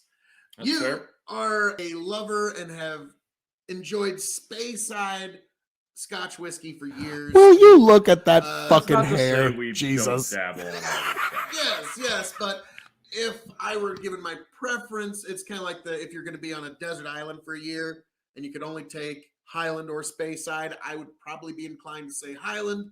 You would probably be more inclined to say Speyside. Is that fair? Depends on the brand, but yes, for the most part. Okay, so, but now this is Tony's attempt to bring me over to the Speyside. Yes, I've been holstering that one for a while. That was fucking comedy gold there. What the fuck? Belveni is a marvelous scotch by every review. I've never had it before, so I have not sampled it either. This one's been sitting on my shelf for at least a month. The 14, that is. You've actually picked up a sampler. yes, it had.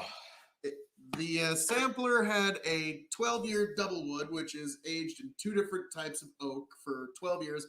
I'm guessing that means French oak and American ex-bourbon casks. Okay. That's my guess. So true. Then Phil KOE we've got 2024. this But back to more marvelous Phil KOE. Caribbean rum cask finished 14 years, which is 1 year shy of your preferred aging. Just shy.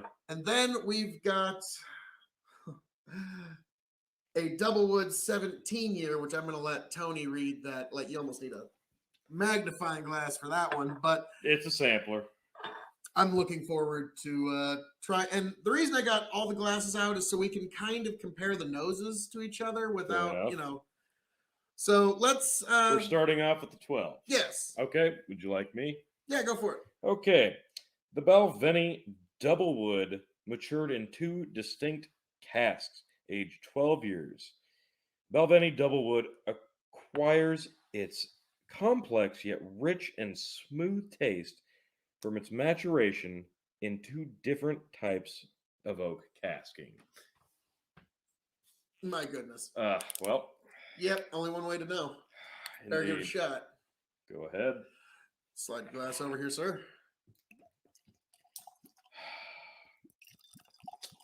Been looking forward to these. Oh, There we are. oh All right. goodness. I always insist on fresh cracking on the camera so you know that what's in the Oh, bottle is what we're goodness. actually reviewing. There we is a- we could just stop here. Yeah, there is a bourbon influence, but like It's there's There's- a different wood, and that might be the French oak. I don't have a lot of experience with French oak. I see what you mean with the We've bourbon. only had it with Glenlivet.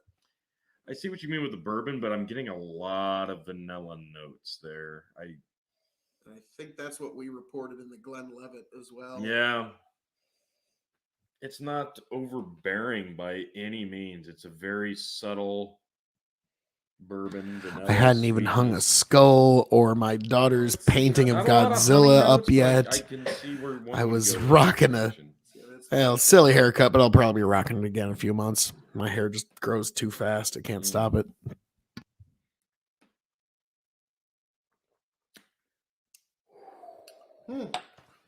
Oh, spicy on the end. but not burn. It No, doesn't not- have- not it doesn't burn. burn like alcohol. It's just got a spice. Very, very, very spicy on the end. Hmm. But you're right. No, not an alcohol burn. Just a nice spicy finish. Very warm. Oh, I really This would like be a good that. wintertime drink. Yeah. Like Agree 100%. if it was below 0, Wow. this would be top shelf. Because yeah, it doesn't burn you. It warms you. the whole way down. Yeah, But yeah, it is still it's got a nice warm glow to it. honeyed, sweet It is. Speyside. It's not, but the honey's not the most. No. The honey is not the most Vanilla. loud of tasting. It's the vanilla On the nose and palate. Yeah, the honey is there, but it is not the overpowering taste, which is nice. Oh boy. Because honey is so easy to go to. But now that I am smelling it again, now honey's do indistinguishable. we grade here, or do we get them all in the glass and compare them side by side and grade them? I'll let you decide on that, sir. Well, I drank about half of it, So I guess we better grade it here. Yeah. You enjoy that? Okay. Mhm.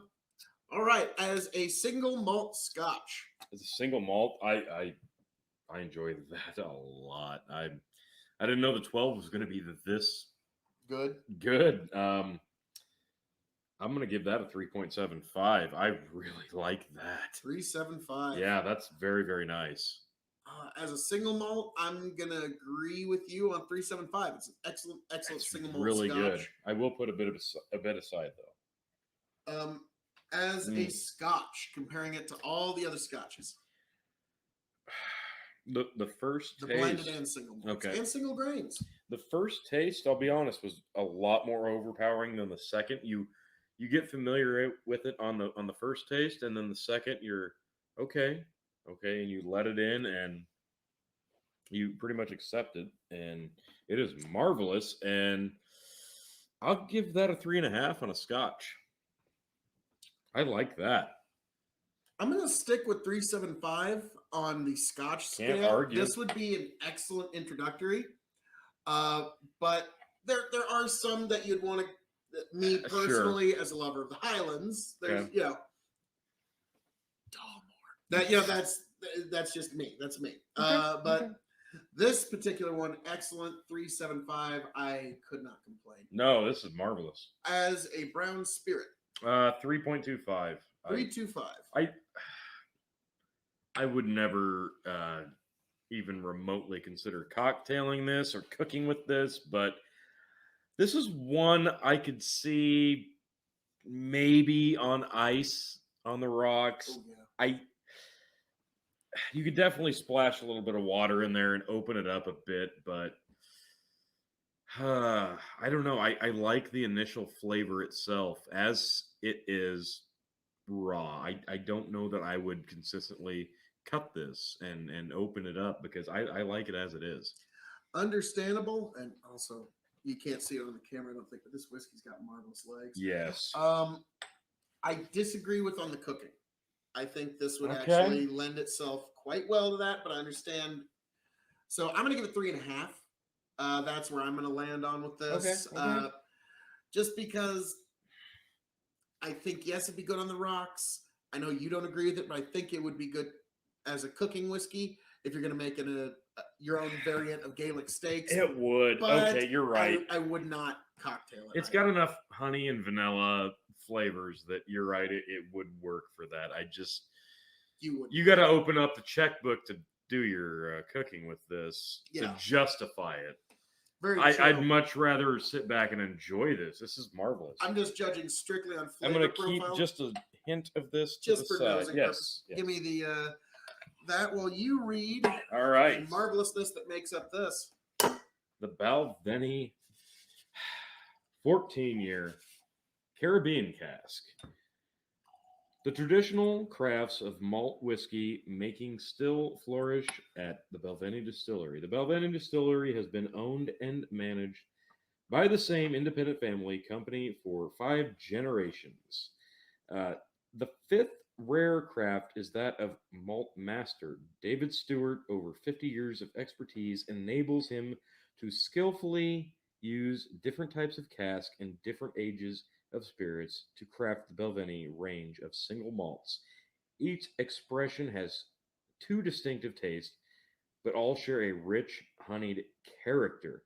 Nowhere else will you find a distillery that still grows its own barley, still malts in its own traditional floor maltings, and still employs a team of coopers of Trent that all casks and coppersmith to main stain, it stills. Well, after all that, Just put that up to your nose, T. Okay. Just do it. Just silence your mouth and put it to your nose. Yes. Like I said, silence your mouth. yeah. Put it to your nose. Okay, so I'm 12. not getting any rum. I'm just getting honey. No, I'm getting rum. I'm absolutely getting rum. Well, I'm just getting honeyed sweetness. Like, I understand if you are getting it, but I've had some rum aged stuff. Just a moment. Yeah. I get more honey on the 12. The honey's there, but I'm getting. This is so subtle.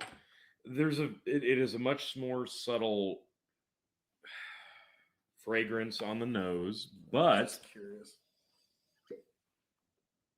you really got Same to. smell out of the big bottle. Yep. It's there though. You're right, the honey, but it's. This is subtle. This is a lot more subtle than I don't want to say floral, but almost perfuming. fruits and perfume. Yes, you're right. Well, let's see how it hits the palate. Okay. Mm. Mm-mm.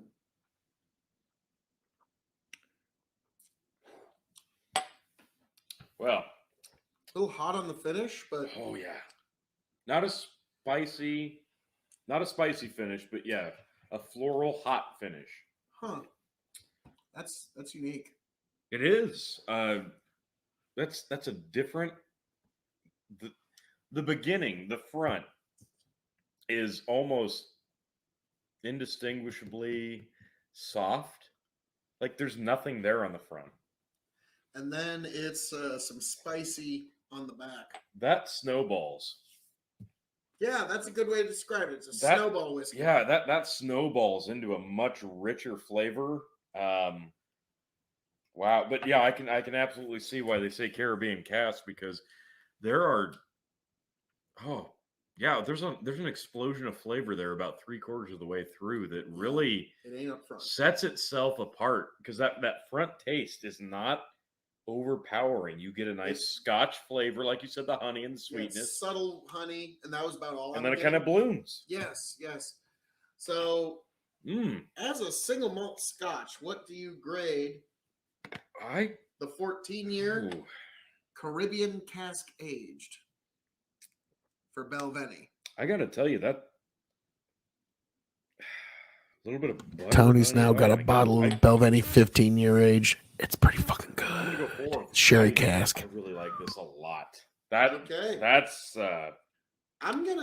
when I would seek out. I'm gonna stick 375, but for entirely different reasons. Okay. If that makes sense. Like, No, go ahead. They're two. Well, no, they're these two whiskeys. Both I'm ranking as single malt Scotch at 375, but for two entirely different. Yeah, just two different profiles, two different reasons. Okay. As a Scotch. As a Scotch, I'm going to go 3.75. I think this stands up very, very, very well against a lot of them that I've kind of put in my personal favorite. I could see myself ranking this pretty highly as far as personal favorites, and I think this one's complex enough. I think it's got enough singularities that I really like this a lot. The 12 is marvelous, but I think the 14 is one of those that sets itself apart in a unique enough way. I would enjoy it opposed to something else if I'm in the right mood. Seek that out. Yeah, yes, absolutely. I'd seek out the 12 as well, but something about the 14, I think it is very much that Caribbean flavor that sets it apart. As a Scotch, I'm going to give it 3.5 because I would not introduce somebody to Scotch with this. That's fair. Because the back flavor is going to be very disorienting to somebody that doesn't know their Scotch. That's true. This is a Scotch aficionado Scotch. This is not for the faint of heart. So no, you're right. You're right. But I'm going in for another sip. Yeah, you're right. It's not.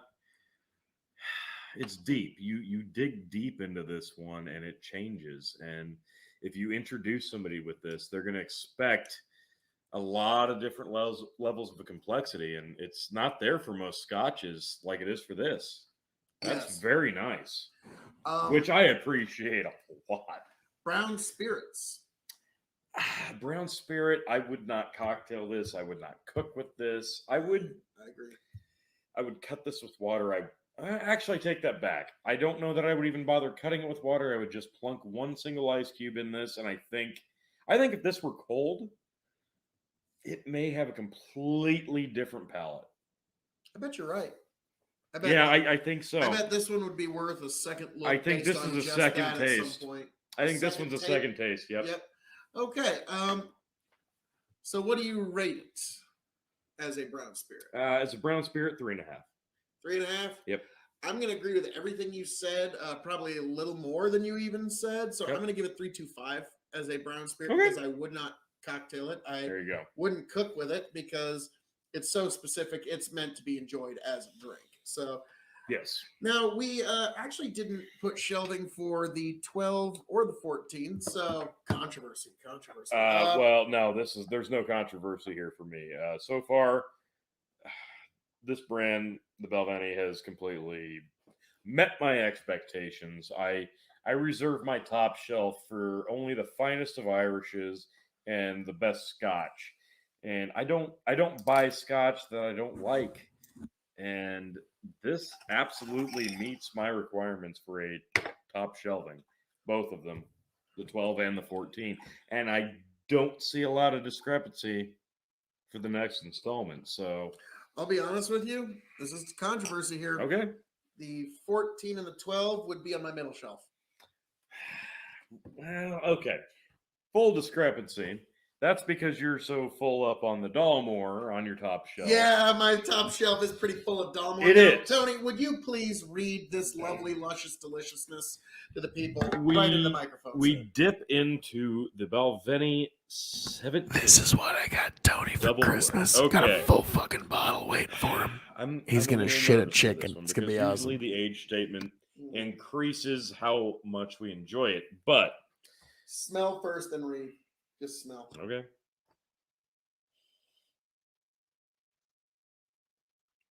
Yeah, that's like a bouquet of flowers. Okay. Yeah, so read. Forgive me. Are you wiping a tear? A little bit.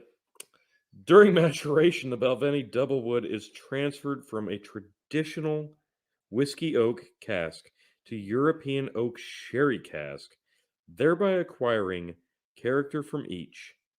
This second cask aging is at the heart of the Balvenie Doublewood, and at 17 years of age, it is sweet with dried fruits, toasted almonds, and spice, layered with toffee notes, oak, and vanilla. That just sounds. Yeah, it just sounds terrible. I'll just take it. No, that's yours. Oh. Yeah. All right. Okay. So give it a nose, sir. After reading that, I smelled it, I read that, and there was a bit of a flavor in my nose that I didn't want to say, but now it's there, and there's like a nutty, whiny loveliness. Those at the Balvenie, you know your shit. You do, and there's a small fragrance on my nose that I almost hate bringing up, but yeah, that toasted marshmallow idea. If you're out sitting by a lake, maybe making some s'mores with your kids, a fiery sweetness, a burnt sweetness, if you will. Yep, it's like the toffee. Yep. But I could see, because you were probably just making s'mores with your kids within the last week. So, yep, I was out at the lake, so that. And now that you bring that up, I can't not. Yeah, it's hard not to. Which, boy, howdy, let me tell you, that's just awful when your whiskey reminds you of, chocolate s'mores, and graham cracker. S'mores on a campfire. That's just what a horrible review. So, Tony, I think we need so far it's like a 4.5 to 5 star. I will say though that this is the booziest smelling of the three. I'd say it was that one. I think this one. I think this one. All right. Well, let's see down the hatch, sir.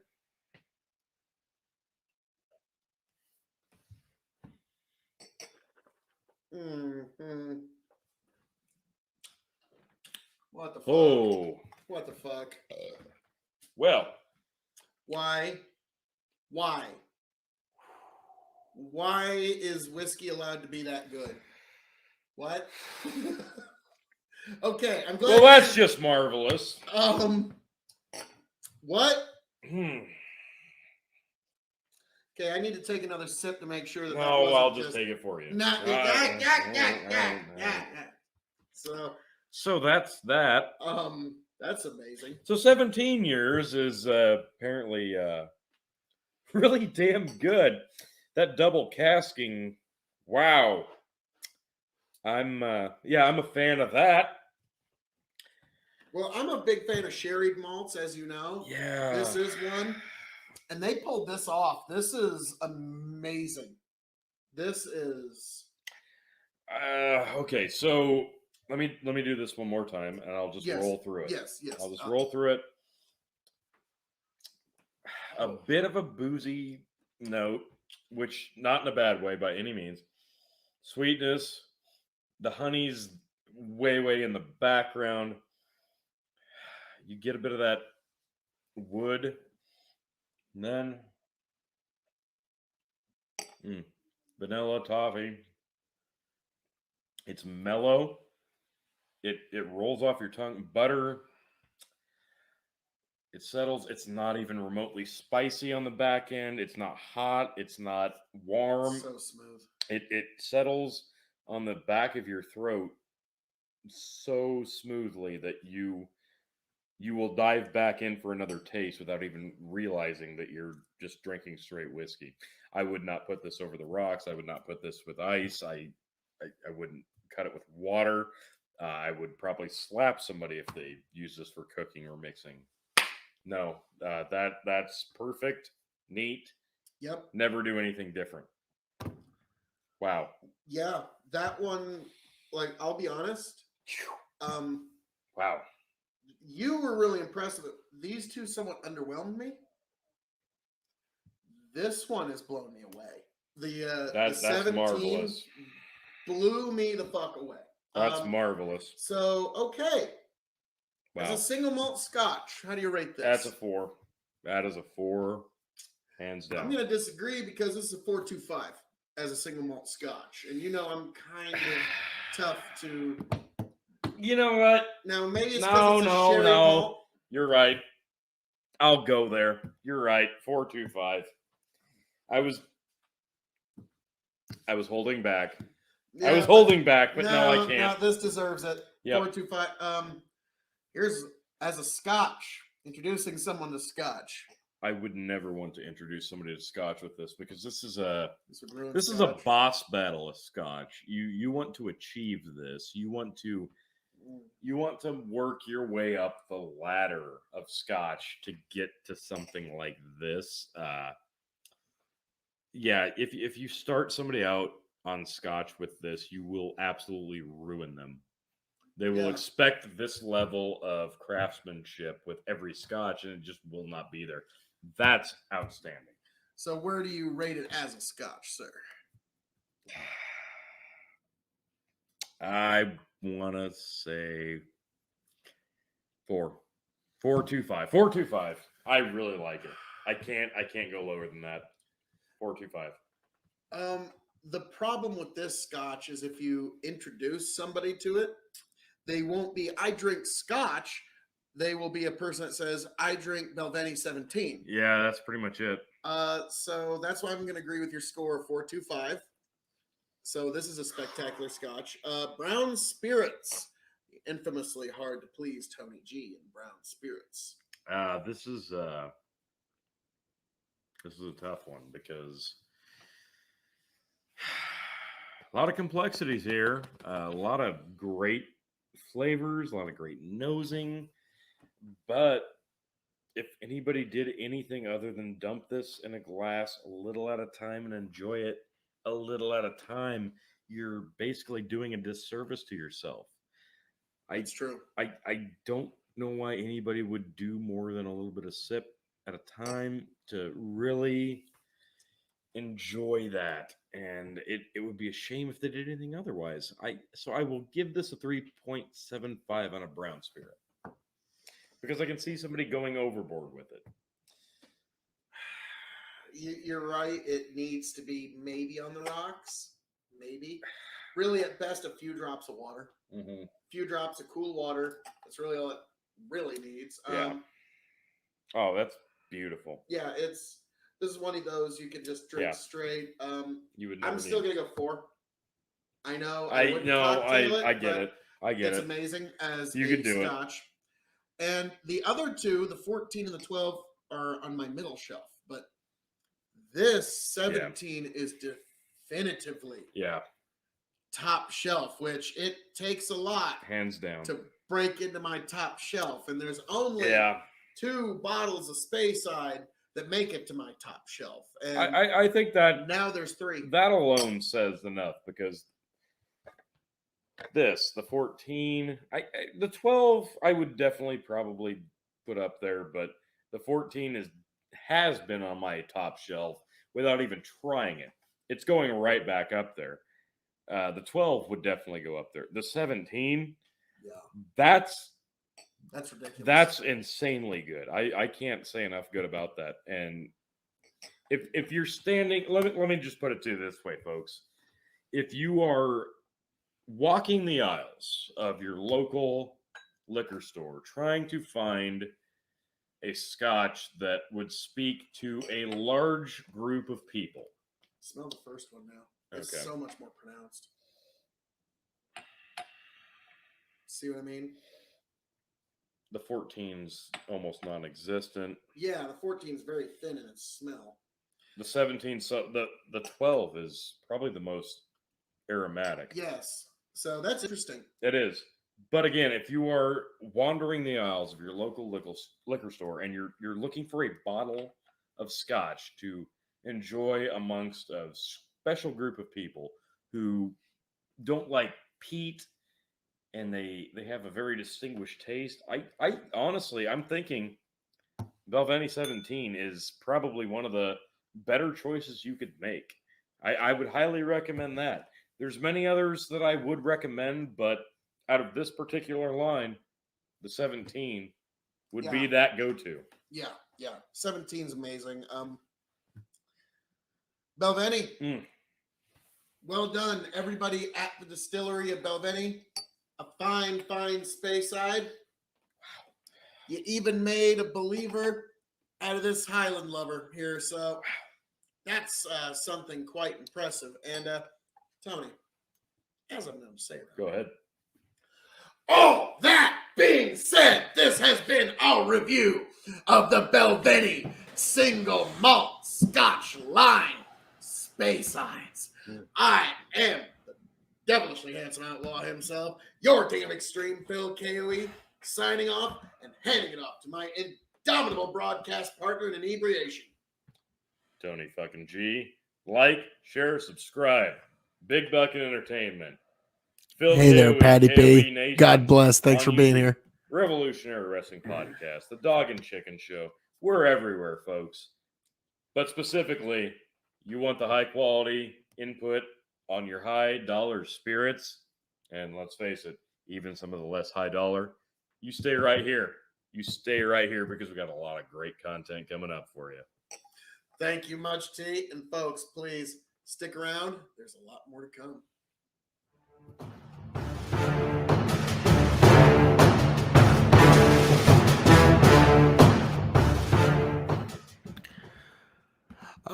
Wow. Old school. That was an old school review from the K.O.E. Nation. That was pretty fun.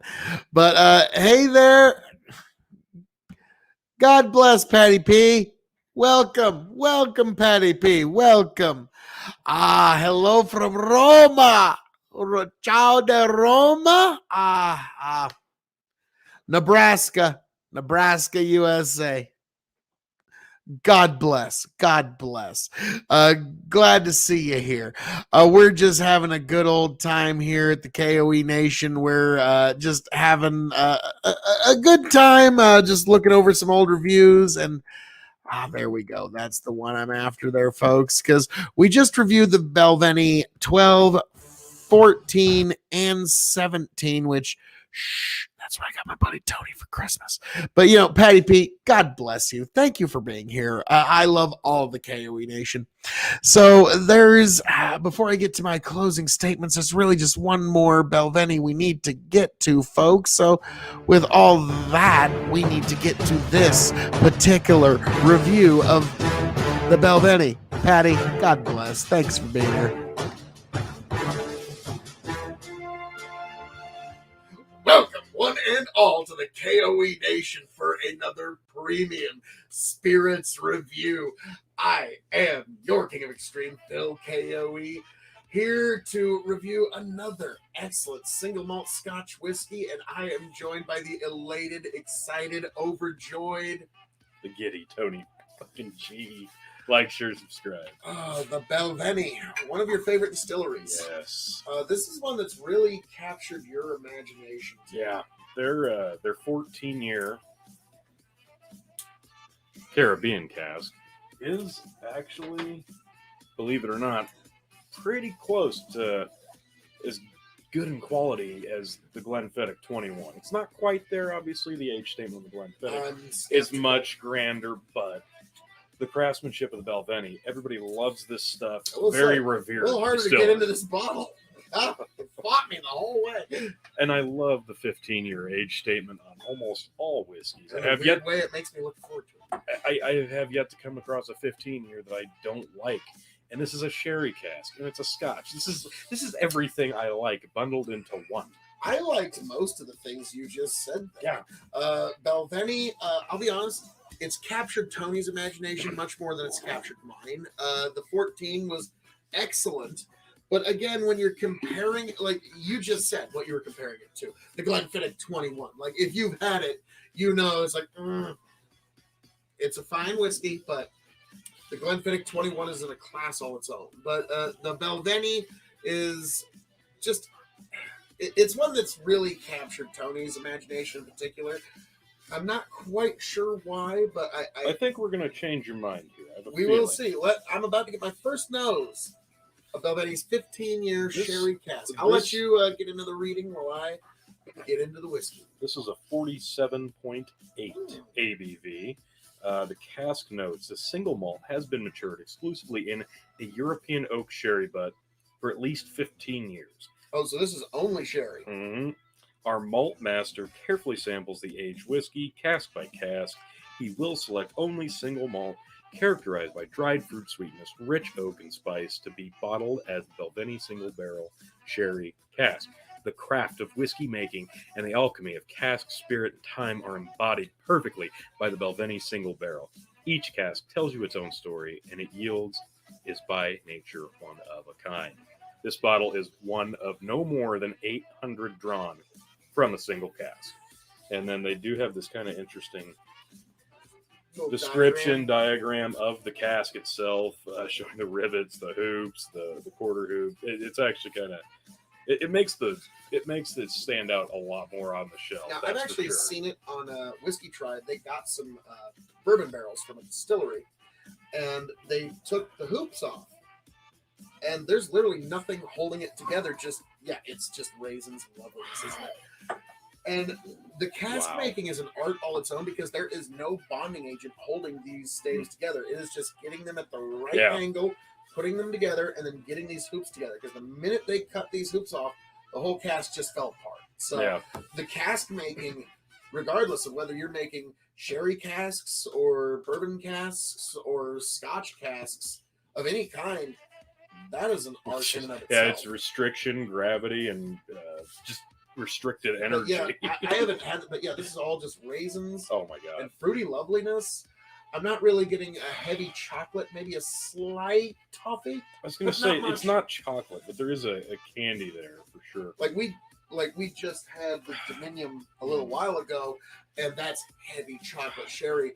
But I think there's also a lot of bourbon influence there. Yeah, this one is all sherry, and it really, really shows. Oh yeah. That's a lovely nose. It is. Oh wow. Well, team. Yeah, I'm I ready. think this is your chance to make me a believer Okay. in Balvenie. Balvenie.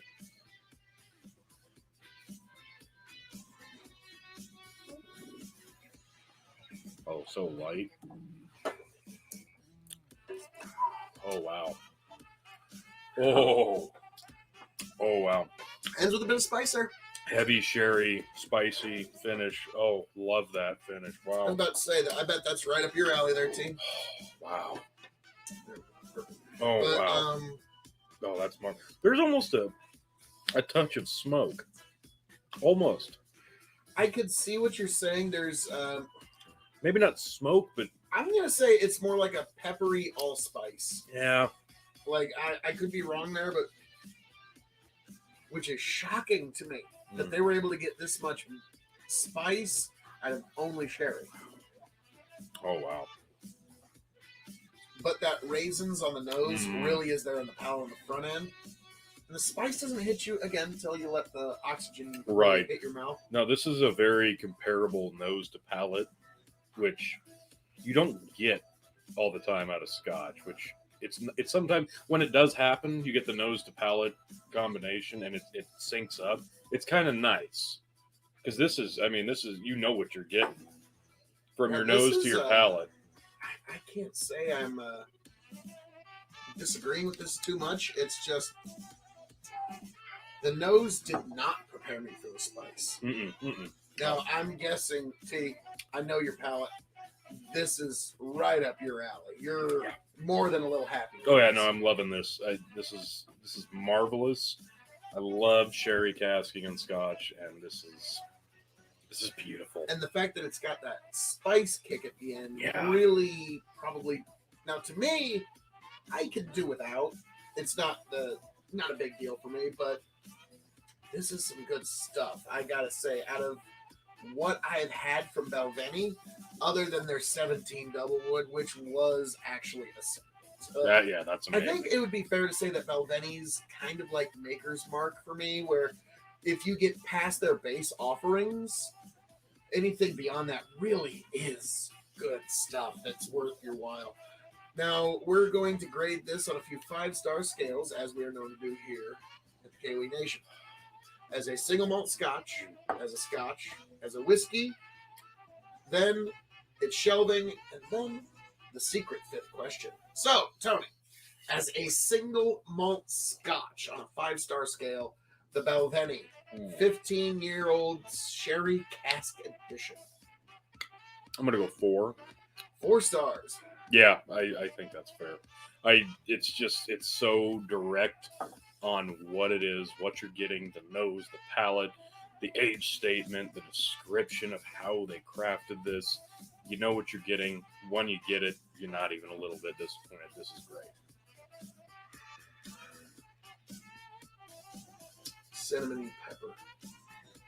That's what when I really let it sit. Actually, T, let that sit for 15 seconds. 1 second for every year. The malt master of Balvenie distilled this for us. And I'm going to say, as a single malt, I'm going to be a little less generous than you. I'm going to give it 3.75. It's right there. But, again, maybe it's just because I like the sherry and no spice. I like all the sweet, none of the heat. Right. I've got a sweet tooth when it comes to whiskey. You like the spicy, the earthy, the... Minty, honey. Yeah, like, let's be frank. There's not a lot of mint or honey. I know what I like when it comes to whiskey. Tony's willing to kind of explore a little deeper, so I'm going to give this 3.75. But Okay, no, now, that's did totally anything else open up in the 15 seconds? Oh, when you Which I'm about let to do. this sit and you swish it around, like you get every pour of the sherry cask influence. Like it heats up a little bit, but it opens up and you get every drop of flavor that comes out of that cask. And That spice comes out in the end. Yes, it does. Starts overwhelming, actually. Woo-hoo-hoo! Very McAllen-like. Which I'm sure the Balvenie folks Love. You know, who hates being compared to them? Yeah, I'm sure they hate it. Yeah, that one was a spice ride. Like, that was like about 10 seconds. I was like, wow, the sherry's really coming out. And then the last 5 seconds, it just zang, like yeah, my whole tongue, the whole palate was just overwhelmed with sherry and spice and sweet and everything nice. yes, well, like all of the area of my tongue was getting Oh yeah, stimulated, this just attacks your tongue, not like in an intrusive way, but it's more of a playful. I'm going to tackle you, and I'm going to make I'm you actually live. going to revise after having done the 15-second, and I'm going to go from a 3.75 to a 4-star Scotch, Go. just based off of the 15-second There you go. palating there, because there's some folks out there that if you like that kind of intense flavor experience, it's almost more than you can handle. This can give it to you. Yeah, So, this does it 100%. It's there. This feels on your tongue if you give it the chance. What a lot of those hot bourbons do in terms of making your palate pop. very interesting stuff. Actually got me to revise my score. That's All very right. Now, as a Scotch, a little bit broader world. I'll go 3.75 as a Scotch because this is very exclusive as far as the palate goes. Like if you don't like sherry cask, you're not gonna like this. If you don't like some spice, you're not gonna like this. I love it. I think the Love it. spice is going to be the more divisive part of this. Yes. You're either going to love or hate it because of its spice. I love the sweet on the front, the raisiny goodness on the nose and on the palate, marvelous. The spice on the back, I like it, but I know some people won't. And that's why I'm giving it 3.5 stars as a Scotch. So it's because again, you're broadening the world here a little bit. Now, as a whiskey, this is a very broad world now. As a whiskey, I'm gonna stick with 3.75. I can't quite give it 4 because this is not something that you would ever really cocktail. Why would you? It'd have to be some sort of Scotch martini. What did this cost? This was $1.15. $1.15. So it'd be rather spendy. But honestly, Tony, I think this would make an amazing Scotch and soda. Like I think this would be like that spice on the end with the bubbly soda water would just. I know.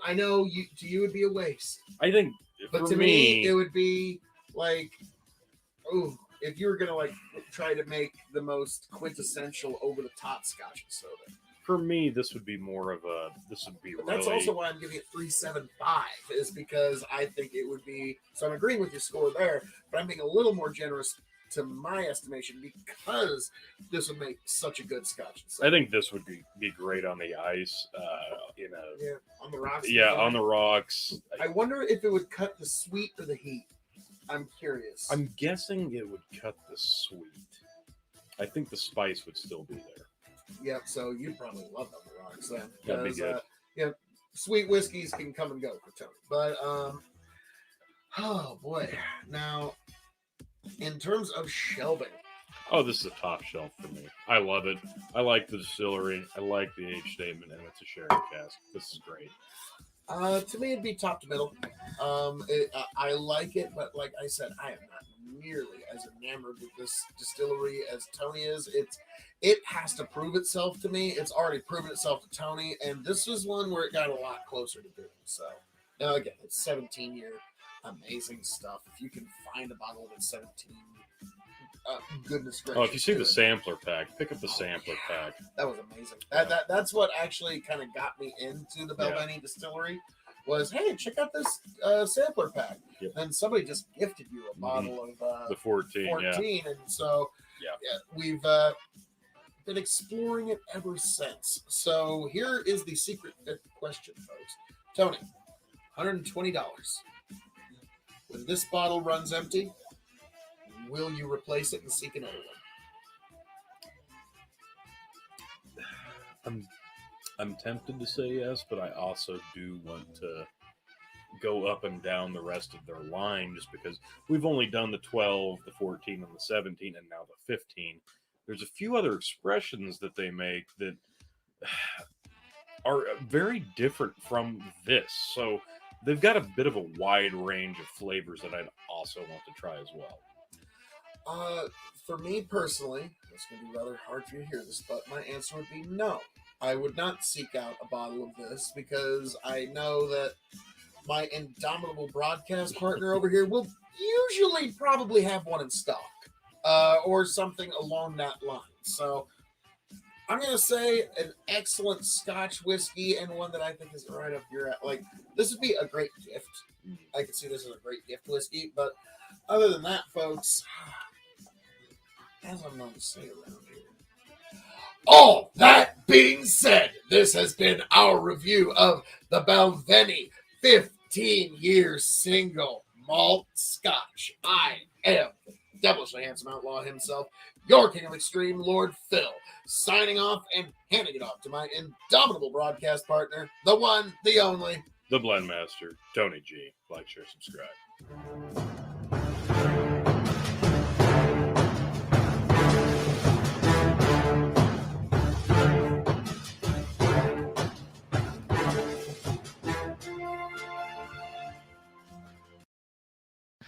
Well, how are we doing there this evening, Starman? Welcome to the show this evening. We're just having us a jolly old time here at the K.O.E. Nation. We're just going over all the strangeness of the day, and yeah, it's just been a great time. You know, it's as well as one can hope. That's all you can really hope for in this life. You know, we've all got trials and tribulations, and as my brother said, we've all got a sad story. But you know what? Nowhere was it written that you have to take life seriously. So try to find the good little chuckles in this life. But welcome to the show. But yes, this evening I've just been having quite the evening. Went through a bottle of rosé this evening, and so I'm feeling a little loosened up. And so I'm just having some fun here. We've discussed all kinds of craziness, but yeah, it's just been a fun evening. There we go. Hit the enter button. There we are. Because, yes, I've just been showing off some fun times that I've been having with my friends. And you know what? That's what I've been doing all weekend. My good friend Chicken came down, and we started off the rye tournament. So on Friday on K.O.E. Nation on YouTube, the 32 rye tournament is going to start. We've got the bracket videos all figured out, and we're going to figure out the rye whiskey. It's been a good night. We're going to figure out the rye whiskey of extreme. So, hang on here. Starman says, looks like I'm moving to Kentucky Whiskey Central. Oh, you're going to have some access to some amazing whiskeys. Now, between you and me, just betwixt you and I, the Bourbon of Extreme, the one that won the Bourbon of Extreme when we did a Sweet 16 bourbon tournament, was Woodford Reserve Double Oak Store Pick. So Woodford Reserve, if you just go for their Store Pick Double Oaks, you're going to find some amazing stuff. But yeah, if you're moving to Kentucky, I'm more than a little jelly. Good. Now, you know, I'm a Nebraska farmer. I'd never move from here. I love this place. I'm sitting in my great grandfather's mill at the moment. So yeah, I'd never move, but Kentucky, yeah, you're going to find a couple of good bourbons there, sir. You're going to find some bourbons above its weight class. So to that, I salute and good luck to you, Starman. So it's going to be an interesting time. Like when Woodford came out with their double oak series and you had to go to the distillery to get it. I was like, oh, why do you have to hurt me so? Because Woodford's one of my favorites. Its regular is the best cocktail whiskey, but when you're going to Bourbon Central, you will find a very good assortment. Good luck to you. Thank you, sir. And yes, good luck to you on that move. And once you get to the other side of that move, I hope that you find yourself right back here at the K.O.E. Nation, happy, healthy, much the wiser. In fact, this evening, I've had a good evening. I am going to knight you with my pocket knife. I am knighting you. There you go. There you go. Starman, I am knighting you the official Kentucky representative for at least the next month. After you move there for a full month, you are the official Kentucky representative of the K.O.E. Nation. God bless you, sir. And yeah, good luck on the move, man. That's always always an interesting transitional moment in life. That's like it's the chapters that people define life by, and so I wish you nothing but well on that. God bless you, and can't say anymore. Now this is one I've been looking forward to showing off for a little while, and also while I sober up a bit. So this is Caribou Crossing Canadian whiskey, the much sought after Canadian whiskey. Welcome, one and Oh, all. I got to reply to that before we get into that. But yeah, this is me, Tony, and Chicken coming together, just good friends. I've been in Michigan for so long. I hope it treats me well. Gosh, if you've lived in Michigan, the winters are going to be a big shock for you. Because like when a little bit of dusting hits the road, you'll be like, why is everybody freaking out? Why is there's a little dusting of snow on the road? Why is the state shut down? I don't get it. So yeah, you like if you're from Michigan, your driver's license, I think, might qualify you to drive 70 down the interstate in a blizzard, spinning the whole time going down the interstate. I'm from Nebraska. We get some pretty bad, but I'll admit we ain't got shit on Michigan, Wisconsin, Minnesota. That whole stretch, no, that is snow central. Even I have to like, nope, I'll bow out. Now, I will give you this. Now, you get way more snow to the point where it's almost like a natural disaster when it hits up there sometimes. But this year, this last couple months, January, February, we did hold the record as the coldest spot on planet Earth for 3 days here in Nebraska. There was a spot, it was about 15 miles west of my house, that was negative 47 degrees Fahrenheit for like 2 days, and then the next day it was only negative 20. And like it was amazing. When it got to like 15 degrees, it felt like a heat wave. We're like, wow. That's for sure. Yeah. You guys up in the Rust Belt on that Canadian border, like for some reason around those Great Lakes, it just gets, because I suspect it's because you got all that moisture coming off the lakes. It just fucking hits you. But yeah, that's something to keep in mind. But yeah, so we do at least have that. We even have that on fucking Siberia. Our winter this year was colder than any fucking place on God's green earth. And I'll never forget the night where it got negative 47 degrees. And it was, the news even said, we're colder than anywhere on God's green earth. And I was like, okay, keep on, little heater. Come on, heater. Like I had a propane heater, so like my whole house is propane because I live in a small town that's everything's propane. So luckily it all worked out. But yeah, it was a cold one. Woo-hoo-hoo. Now, granted, it's funny. Starman says that's rough. Like, wasn't it like 2 years ago or 3 years ago you had like 22 feet of fucking snow? Like that's almost natural disaster level. Like I don't even like, what do? I don't know. Shovel it onto the other 22 feet, make it 44 feet of snow. Like, oh wow. Like as somebody that my job is wholesale value added production and also logistics help. That's a logistics nightmare. I can only fucking imagine. So Starman, but yes, I wish you nothing but well. God bless you on your move, and I hope that you make it all there and you come back here happy, healthy, much the wiser. But also, I'm going to get into this for a multitude of reasons because you're pretty close to Canada, but you're coming back down south. You're going from Caribou Crossing country, and now you're moving to Bourbon country, and all I can recommend is when Woodford comes out with another double oak and you move to Kentucky, go there, get one. You'll thank me later. To the K.O.E. Nation for a very special chicken coop invasion edition. I am the devilishly handsome outlaw himself, the traveling man, your king of extreme. Oh, God bless you. God bless you. Let me know. I mean, I will. Oh my God, you have no idea how much I'll shout you out for that. And the God bless you. The host of the evening. The styling, profiling, chicken. How you doing? Folks, I'm rubbing off in the right ways. What can I say? Yes. And also, The Blend Master, Tony fucking G. Like, share, subscribe, all that good stuff. This is one that we did not expect to be getting to do tonight, but here we are. Woo, baby! Canadian Blanton's. I literally found this yesterday.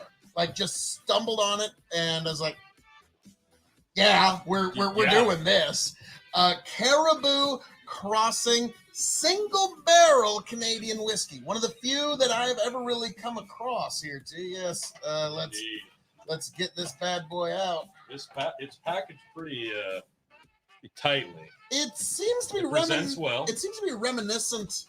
The Blanton's box. Yes. Oh, Yeah. Funny how about that? Why? Now, actually, strangely enough, Chicken. Oh. Funny that you mentioned that. It's kind of. It's got the Blantons.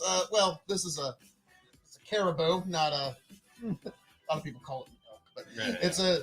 It says right there, caribou, but it's got the wax and even the pull tabs. Now here's the real kicker: single barrel Canadian whiskey. Right down here, it'll say on the bottom, imported by Sazerac Company. That is the owner of Buffalo Trace. Yep. So, And done. What does Buffalo Trace make? A few whiskeys that a few people like Sazerac Rye, Colonel H. Taylor, and Blanton's. Oh, Blanton's. So, now, Tony, while I open this up here, would you please read the fine folks that's on the back of the box? I mean, I could. I finally got my glasses in. But Nice. All right, this is again, this is Canadian, so I'll try to navigate their wording. It's pretty foreign to me, so I'll try to get through this. Like French. Yeah. Like the long seasonal journeys taken each year by the majestic caribou herds of North America, this bottle of Caribou Crossing Single Barrel Canadian whiskey has been on a journey of its own. Caribou Crossing Single Barrel has been painstakingly handcrafted by our expert whiskey making team, which has selected the finest whiskey available. The whiskey has been patiently aged in oak for many years, to say how many, to give it a rich and complex yet smooth flavor. I hope it's Canadian. Each barrel is then bottled individually with expert care and skill under rigorous quality standards. A new Canadian whiskey as bold and as adventurous as great caribou who roam the wild. Caribou Crossing is Canadian whiskey unequaled by any other. So, there's going to be some smooth shit. That's at least what it says Yes. on the box. Now, let's hear how the cork pop goes. Ooh, that was sexy. That was 5-star. That was pretty good. Mm-hmm. Yeah, now I'll let you guys play with the cork because I know you want It's to. heavy. Yeah. It's really Oh, heavy. wow. That was way heavier than it looks, for sure. Yeah, for sure. Interesting. Excelente. So, Beautiful. all right. And I'll just real quick read what's on the back of the bottle here. Caribou Crossing Single Barrel is painstakingly handcrafted by our expert whiskey making team who have personally selected the finest whiskey available. That's right back here. Oh, okay. The result is Canadian whiskey unequaled by any. Yeah, you just heard. Yeah, they put it on there twice. Just to drive. Is available in limited quantities at select stores. So. Yeah, and somehow. Where'd you find this at? Lincoln, Nebraska, and Yeah. Straight Liquor. Yeah, I stumbled on 2 of them. Yeah, I'm baffled. I'm the still folks baffled. there didn't even seem to know what they had, so Yeah. that's probably the only reason it's not gone. Because they didn't post on Facebook. True. So there we go, folks. Now you can see the beautiful bottle, the beautiful box, and all of its glory. But now, guys, I'm worried about the beautiful whiskey. I was about to say it's time to consider the whiskey. Now, folks, I know this is what you've been waiting for. Let's get to the nosing. Oh, wow. That doesn't come across as a Canadian at all. More bourbony. I guess Absolutely. getting caramel. Caramel for sure. Yeah. Yep. I was gonna say like caramel Canadian. Well, That's it's- kind of what I'm getting. It's the oak casking for sure, but almost like a caramelized oak to me. A really nice nose. Usually not that complex with a I whiskey. figured it was gonna be when we got to the bourbons, we Canada. would be getting this Right. kind of nosing. Yeah. All right. I almost So wonder if they're using ex-bourbon casks. it's got a really nice look, and it does. See, but it does stick to the glass. Oh, yeah, quite a it's- bit. Yeah. Now, Canadian oak is actually a different animal from American white oak, so I don't know if they're using Canadian oak or if it really says what kind of oak. Because this is just smacking me of ex-bourbon barrel. Just says aged in oak. So it could be either. Yeah, it really could. But let us know in the comments if you happen to know. But this is creamy. Yeah, it does. Excellent, excellent nose. Now, gentlemen, It smells very smooth. Pleasant. we're going to grade this whiskey on a few different scales when we get to it. We're going to grade it as a Canadian whiskey. Yep. We're going to grade it as a whiskey. Sure, We're going to grade it as a cask-aged spirit. of course. Then there's going to be a secret grading, your shelving, and then the secret question. Oh, wow. So there's a lot of secrets Okay, here, I didn't know we folks. were doing a pop quiz. but I all know, right. I know. So, but hey, when you come here to the K.O.E Nation, you get the full grading. You know exactly, you've had the most comprehensive review possible. So, folks, I think it's time. It is time. Gentlemen, cheers. A long time coming.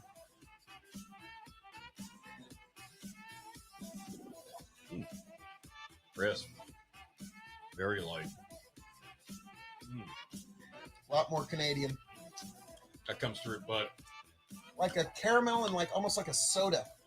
yeah, okay. Like a bubbly soda on the back of I your... was gonna say it's got a spice. It's very light, but yeah, like a soda spice. I Like was about to say it's carbonation. more like you're drinking a Barks root beer or something like that. Like Almost that. got a hint of butter too. Yeah. That the consistency. Yeah. Yeah, that's kind of where that Wow. creaminess in the nose Yeah, comes the back through. end does have that creamy butter. Yeah, it's not oily. It's not Right, um, right. It's not like It's, roast butter. It's not but, viscous. It's butter. Like that's the best way to put it. Wow. Wow. Okay. Mm. Now this yeah. is It's pretty smooth. I really like it. This is only 40% ABV, 80 proof. So, of course, it's very light. It does. It's got a dances little on your kick, palate a little yeah. bit, yeah. It'll play with your tongue. There we go. Perfect. It's at home. No better way to say that you're sucking at your job, T. Well, I didn't want to say it out loud, but you know, if we're gonna get there, is what it is. T. Honesty at the chicken coop. trust me. It's, Because I know itself to be true. it's got the Canadian smoothness, but they found a way to really remind you that you're drinking a single barrel whiskey here. This is, I don't want to say it's exactly what I expect because it's not, but at the same time, it's familiar to what I expect. Because there's a very fascinating part of Canadian law that in order to call it Canadian whiskey, and I don't know how they measure it, it has to stand up to the smoothness, character, and reputation of Canadian whiskey. I have no idea how you go about doing that, but I I'm think guessing it includes a lot of politeness. Hey. probably. Okay. And this one, like on the nose, not so much, but on the palate, it is quintessentially Canadian Oh, yeah. Yes. with just a little added sweetness to it. So, all right, guys, let's get right into the grading. We're Right. going to start off with as a Canadian whiskey. And for those who don't know, we are going to grade on a 5-star scale. Half a star means you can just leave it behind. 3/4 of a star, if you get up to 4 stars, 4.5 stars, 5 stars, that means you need to have a dram of this before you shuffle off this mortal coil. So, as a Canadian whiskey on a 5-star scale, we are going to let the master of the chicken coop go first. I'll kick it. I really enjoyed this. This is good. I need to go hunt some of this down. I'm going to give it 4.25 right off the bat. I kind of want to give it higher, but yeah, no, 4.25 I think's more than fair, and I don't think it's too generous. This is good. Tony G? As a Canadian, actually, I don't think you're being generous enough. I'm going to give it 4.75 as a Canadian. Nice. Yeah, usually Canadian is just, it's overly smooth. And again, this is only 80 proof. There's no flavor. Yeah, so at Yeah. 80 proof, you don't get a lot of complexity. There's enough here at 80 proof that I'm actually pretty surprised. So wait. Is Heaven Hill a Canadian distillery? No, wait. Sorry, that's it. Little zinger. Step it up, Heaven Hill. Oh, little gotcha. I'm gonna agree with Tony here. This is 4.75 as a Canadian whiskey. Yeah. Because again, it's not as crowded of a playing field as say the Scotch world, Irish Well, whiskey. you can go like- into any grocery store in America, and your liquor section is going to be riddled with cheap Canadian whiskeys. Your Black Velvets, your Canadian Springs, your Windsor. Yeah, Windsor, stuff like that. Yeah. Seagrams, and it's all going to be like $10 for a handle of whiskey. So that's the kind of stuff that you're getting. That's really, really smooth. It's really, really cheap, but there's nothing going on. This has some profile to it. It has some complexities, and it really is probably one of the better in-depth Canadian whiskeys there is that I've ever had, for sure. And it's a single barrel, which helps this a is the lot. first I time know, I've ever right? even seen a single barrel Canadian whiskey. They cornered the market. Well, yeah. So there's a single barrel Canadian 5-star, but no. Now we move on to getting a little bit wider world of sports as a whiskey. This is now putting it up against all the bourbons, the scotches, Japanese whiskeys, Irish whiskeys, other Canadian whiskeys. How would you grade this one? I'm going to go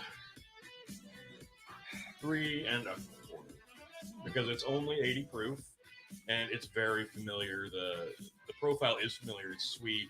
It's got a little bit of spice. It's got some butter in it. I love all that stuff. But again, I'm not gonna blend with this. I'm not gonna mix this. I'm gonna drink it like this. I would not put water or ice in this because it would just dilute it too far. So I think it's really good, but as a whiskey itself, I think that's fair. I don't think Tony's too far off there. Definitely not. And this is something that I'd be sitting on the Dog and Chicken Show, chatting with you fine gentlemen, and drinking straight out of one of these just like this. beautiful little glasses here. Yeah, but I think you're both right. The competition of your options at that point are pretty substantial. So I'd give it a 3.5 with that. Fair. I'm going to disagree with both of you, and I'm going to give this as a whiskey 3.75. Wow. Okay. Now you're saying never cocktail. This would go amazing in a whiskey Presbyterian, in a whiskey fix, maybe even a Manhattan. If this was as readily available as Crown Royal, then yeah. But other than that, no, I'm putting this in a Glencairn just like we're doing right now. Oh yeah. It really excels there. But I'm just saying, like, folks, now most folks when they get whiskey, they're just looking to mix it with cola. But this one, I would put it in. If you're gonna mix it, put it in something more complicated. That's fair. So now we move on to cask-aged spirits. Now this is going up against even your rums, reposado tequilas, cognacs. It's a single barrel. It's got a really nice profile. It's inviting. It's not something that's going to run anybody off. You're going to be able to sip this and not sip too much and get wasted like with some of the higher proof stuff. So I really like it. I'm going to give it 3.75. I'm probably going to stay with 3.5 on this one.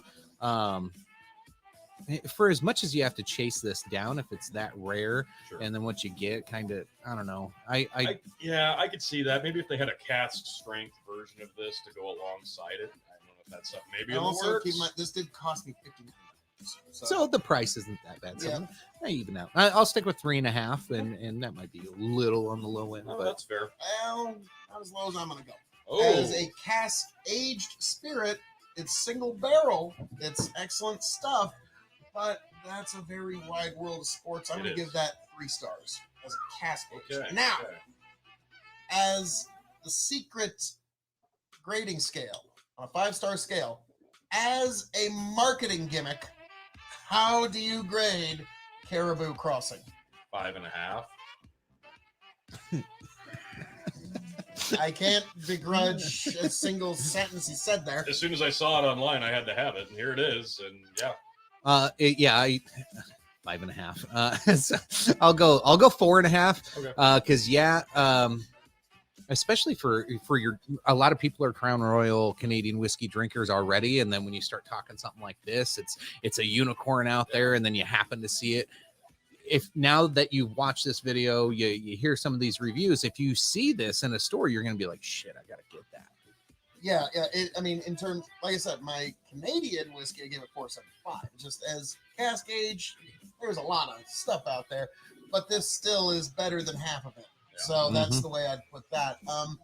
In terms of a marketing gimmick, marketing campaign, I would say I gotta give it 4.75 because it copied the super successful Blantons in a way that actually could be copied, and they utilized that market pull. And so literally, there's like, oh, you're looking for Blantons. You can't find Blantons? Well, what do you know? Here's some Caribou Crossing that's here on the shelf. Yeah. You can still feel, you can pat yourself on the back, and you were the good whiskey hunter that day. That's what Phil's doing. Yeah. Yes. Yes. I mean, yes. I'm patting myself on the back a little bit. So now we move on to shelving. This is an interesting one, gentlemen. Do we put it on your top, your middle, or your bottom shelf?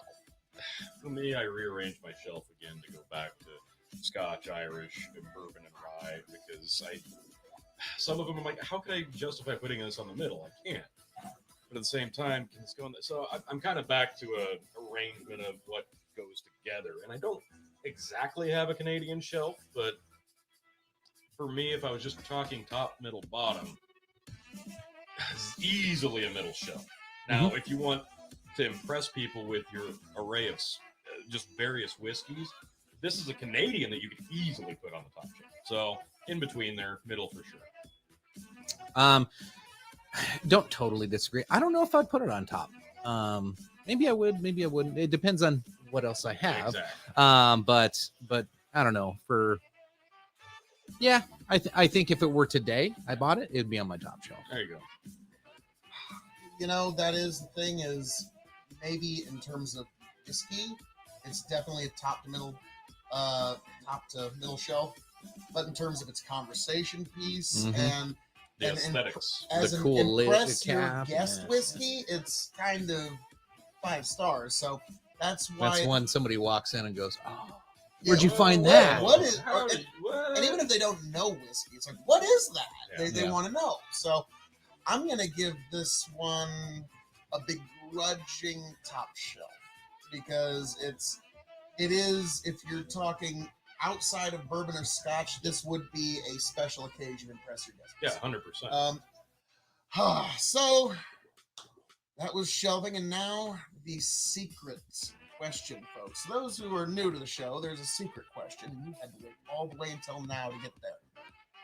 When this bottle is empty, or if either of you happen to find this bottle, $59.99 US as of this year of our Lord 2021. You see that on the shelves. Are you picking it up for your own collection? Or Yes, are you letting it go? Yeah, absolutely. no, I'm grabbing it. All right. This is one like a Blanton's or a Booker's, in my opinion. It's just one that you want on your shelf if you're a collector of any means. This is one that you're not going to see every day, especially in our neck of the woods. Gotta grab it. Yep. And for those wondering about me, there was 2 bottles on the shelf. So yeah, there was. Now there's one bottle here, and there's one at my house. And yeah, keep your eyes on this space because there'll be plenty more videos with this particular offering to be compared. Now, before we go, Tony, Chicken, anything you'd like to say to the people? Yep. All right. Bottoms Really up, damn good. folks. Not Really good. disappointed at all. Nope, it was- Really, really like it. Excellent. Well, folks, as I'm known to say around here, all that being said, thank you for joining us for our review of Caribou Crossing in the Chicken Coop. I am the devilishly handsome outlaw himself, your king of extreme, Phil K.O.E., signing off and handing it off to my indomitable broadcast partners. The Blend Master. Tony fucking G. Like, share, subscribe. Style and profile and chicken. We'll see you next time, folks.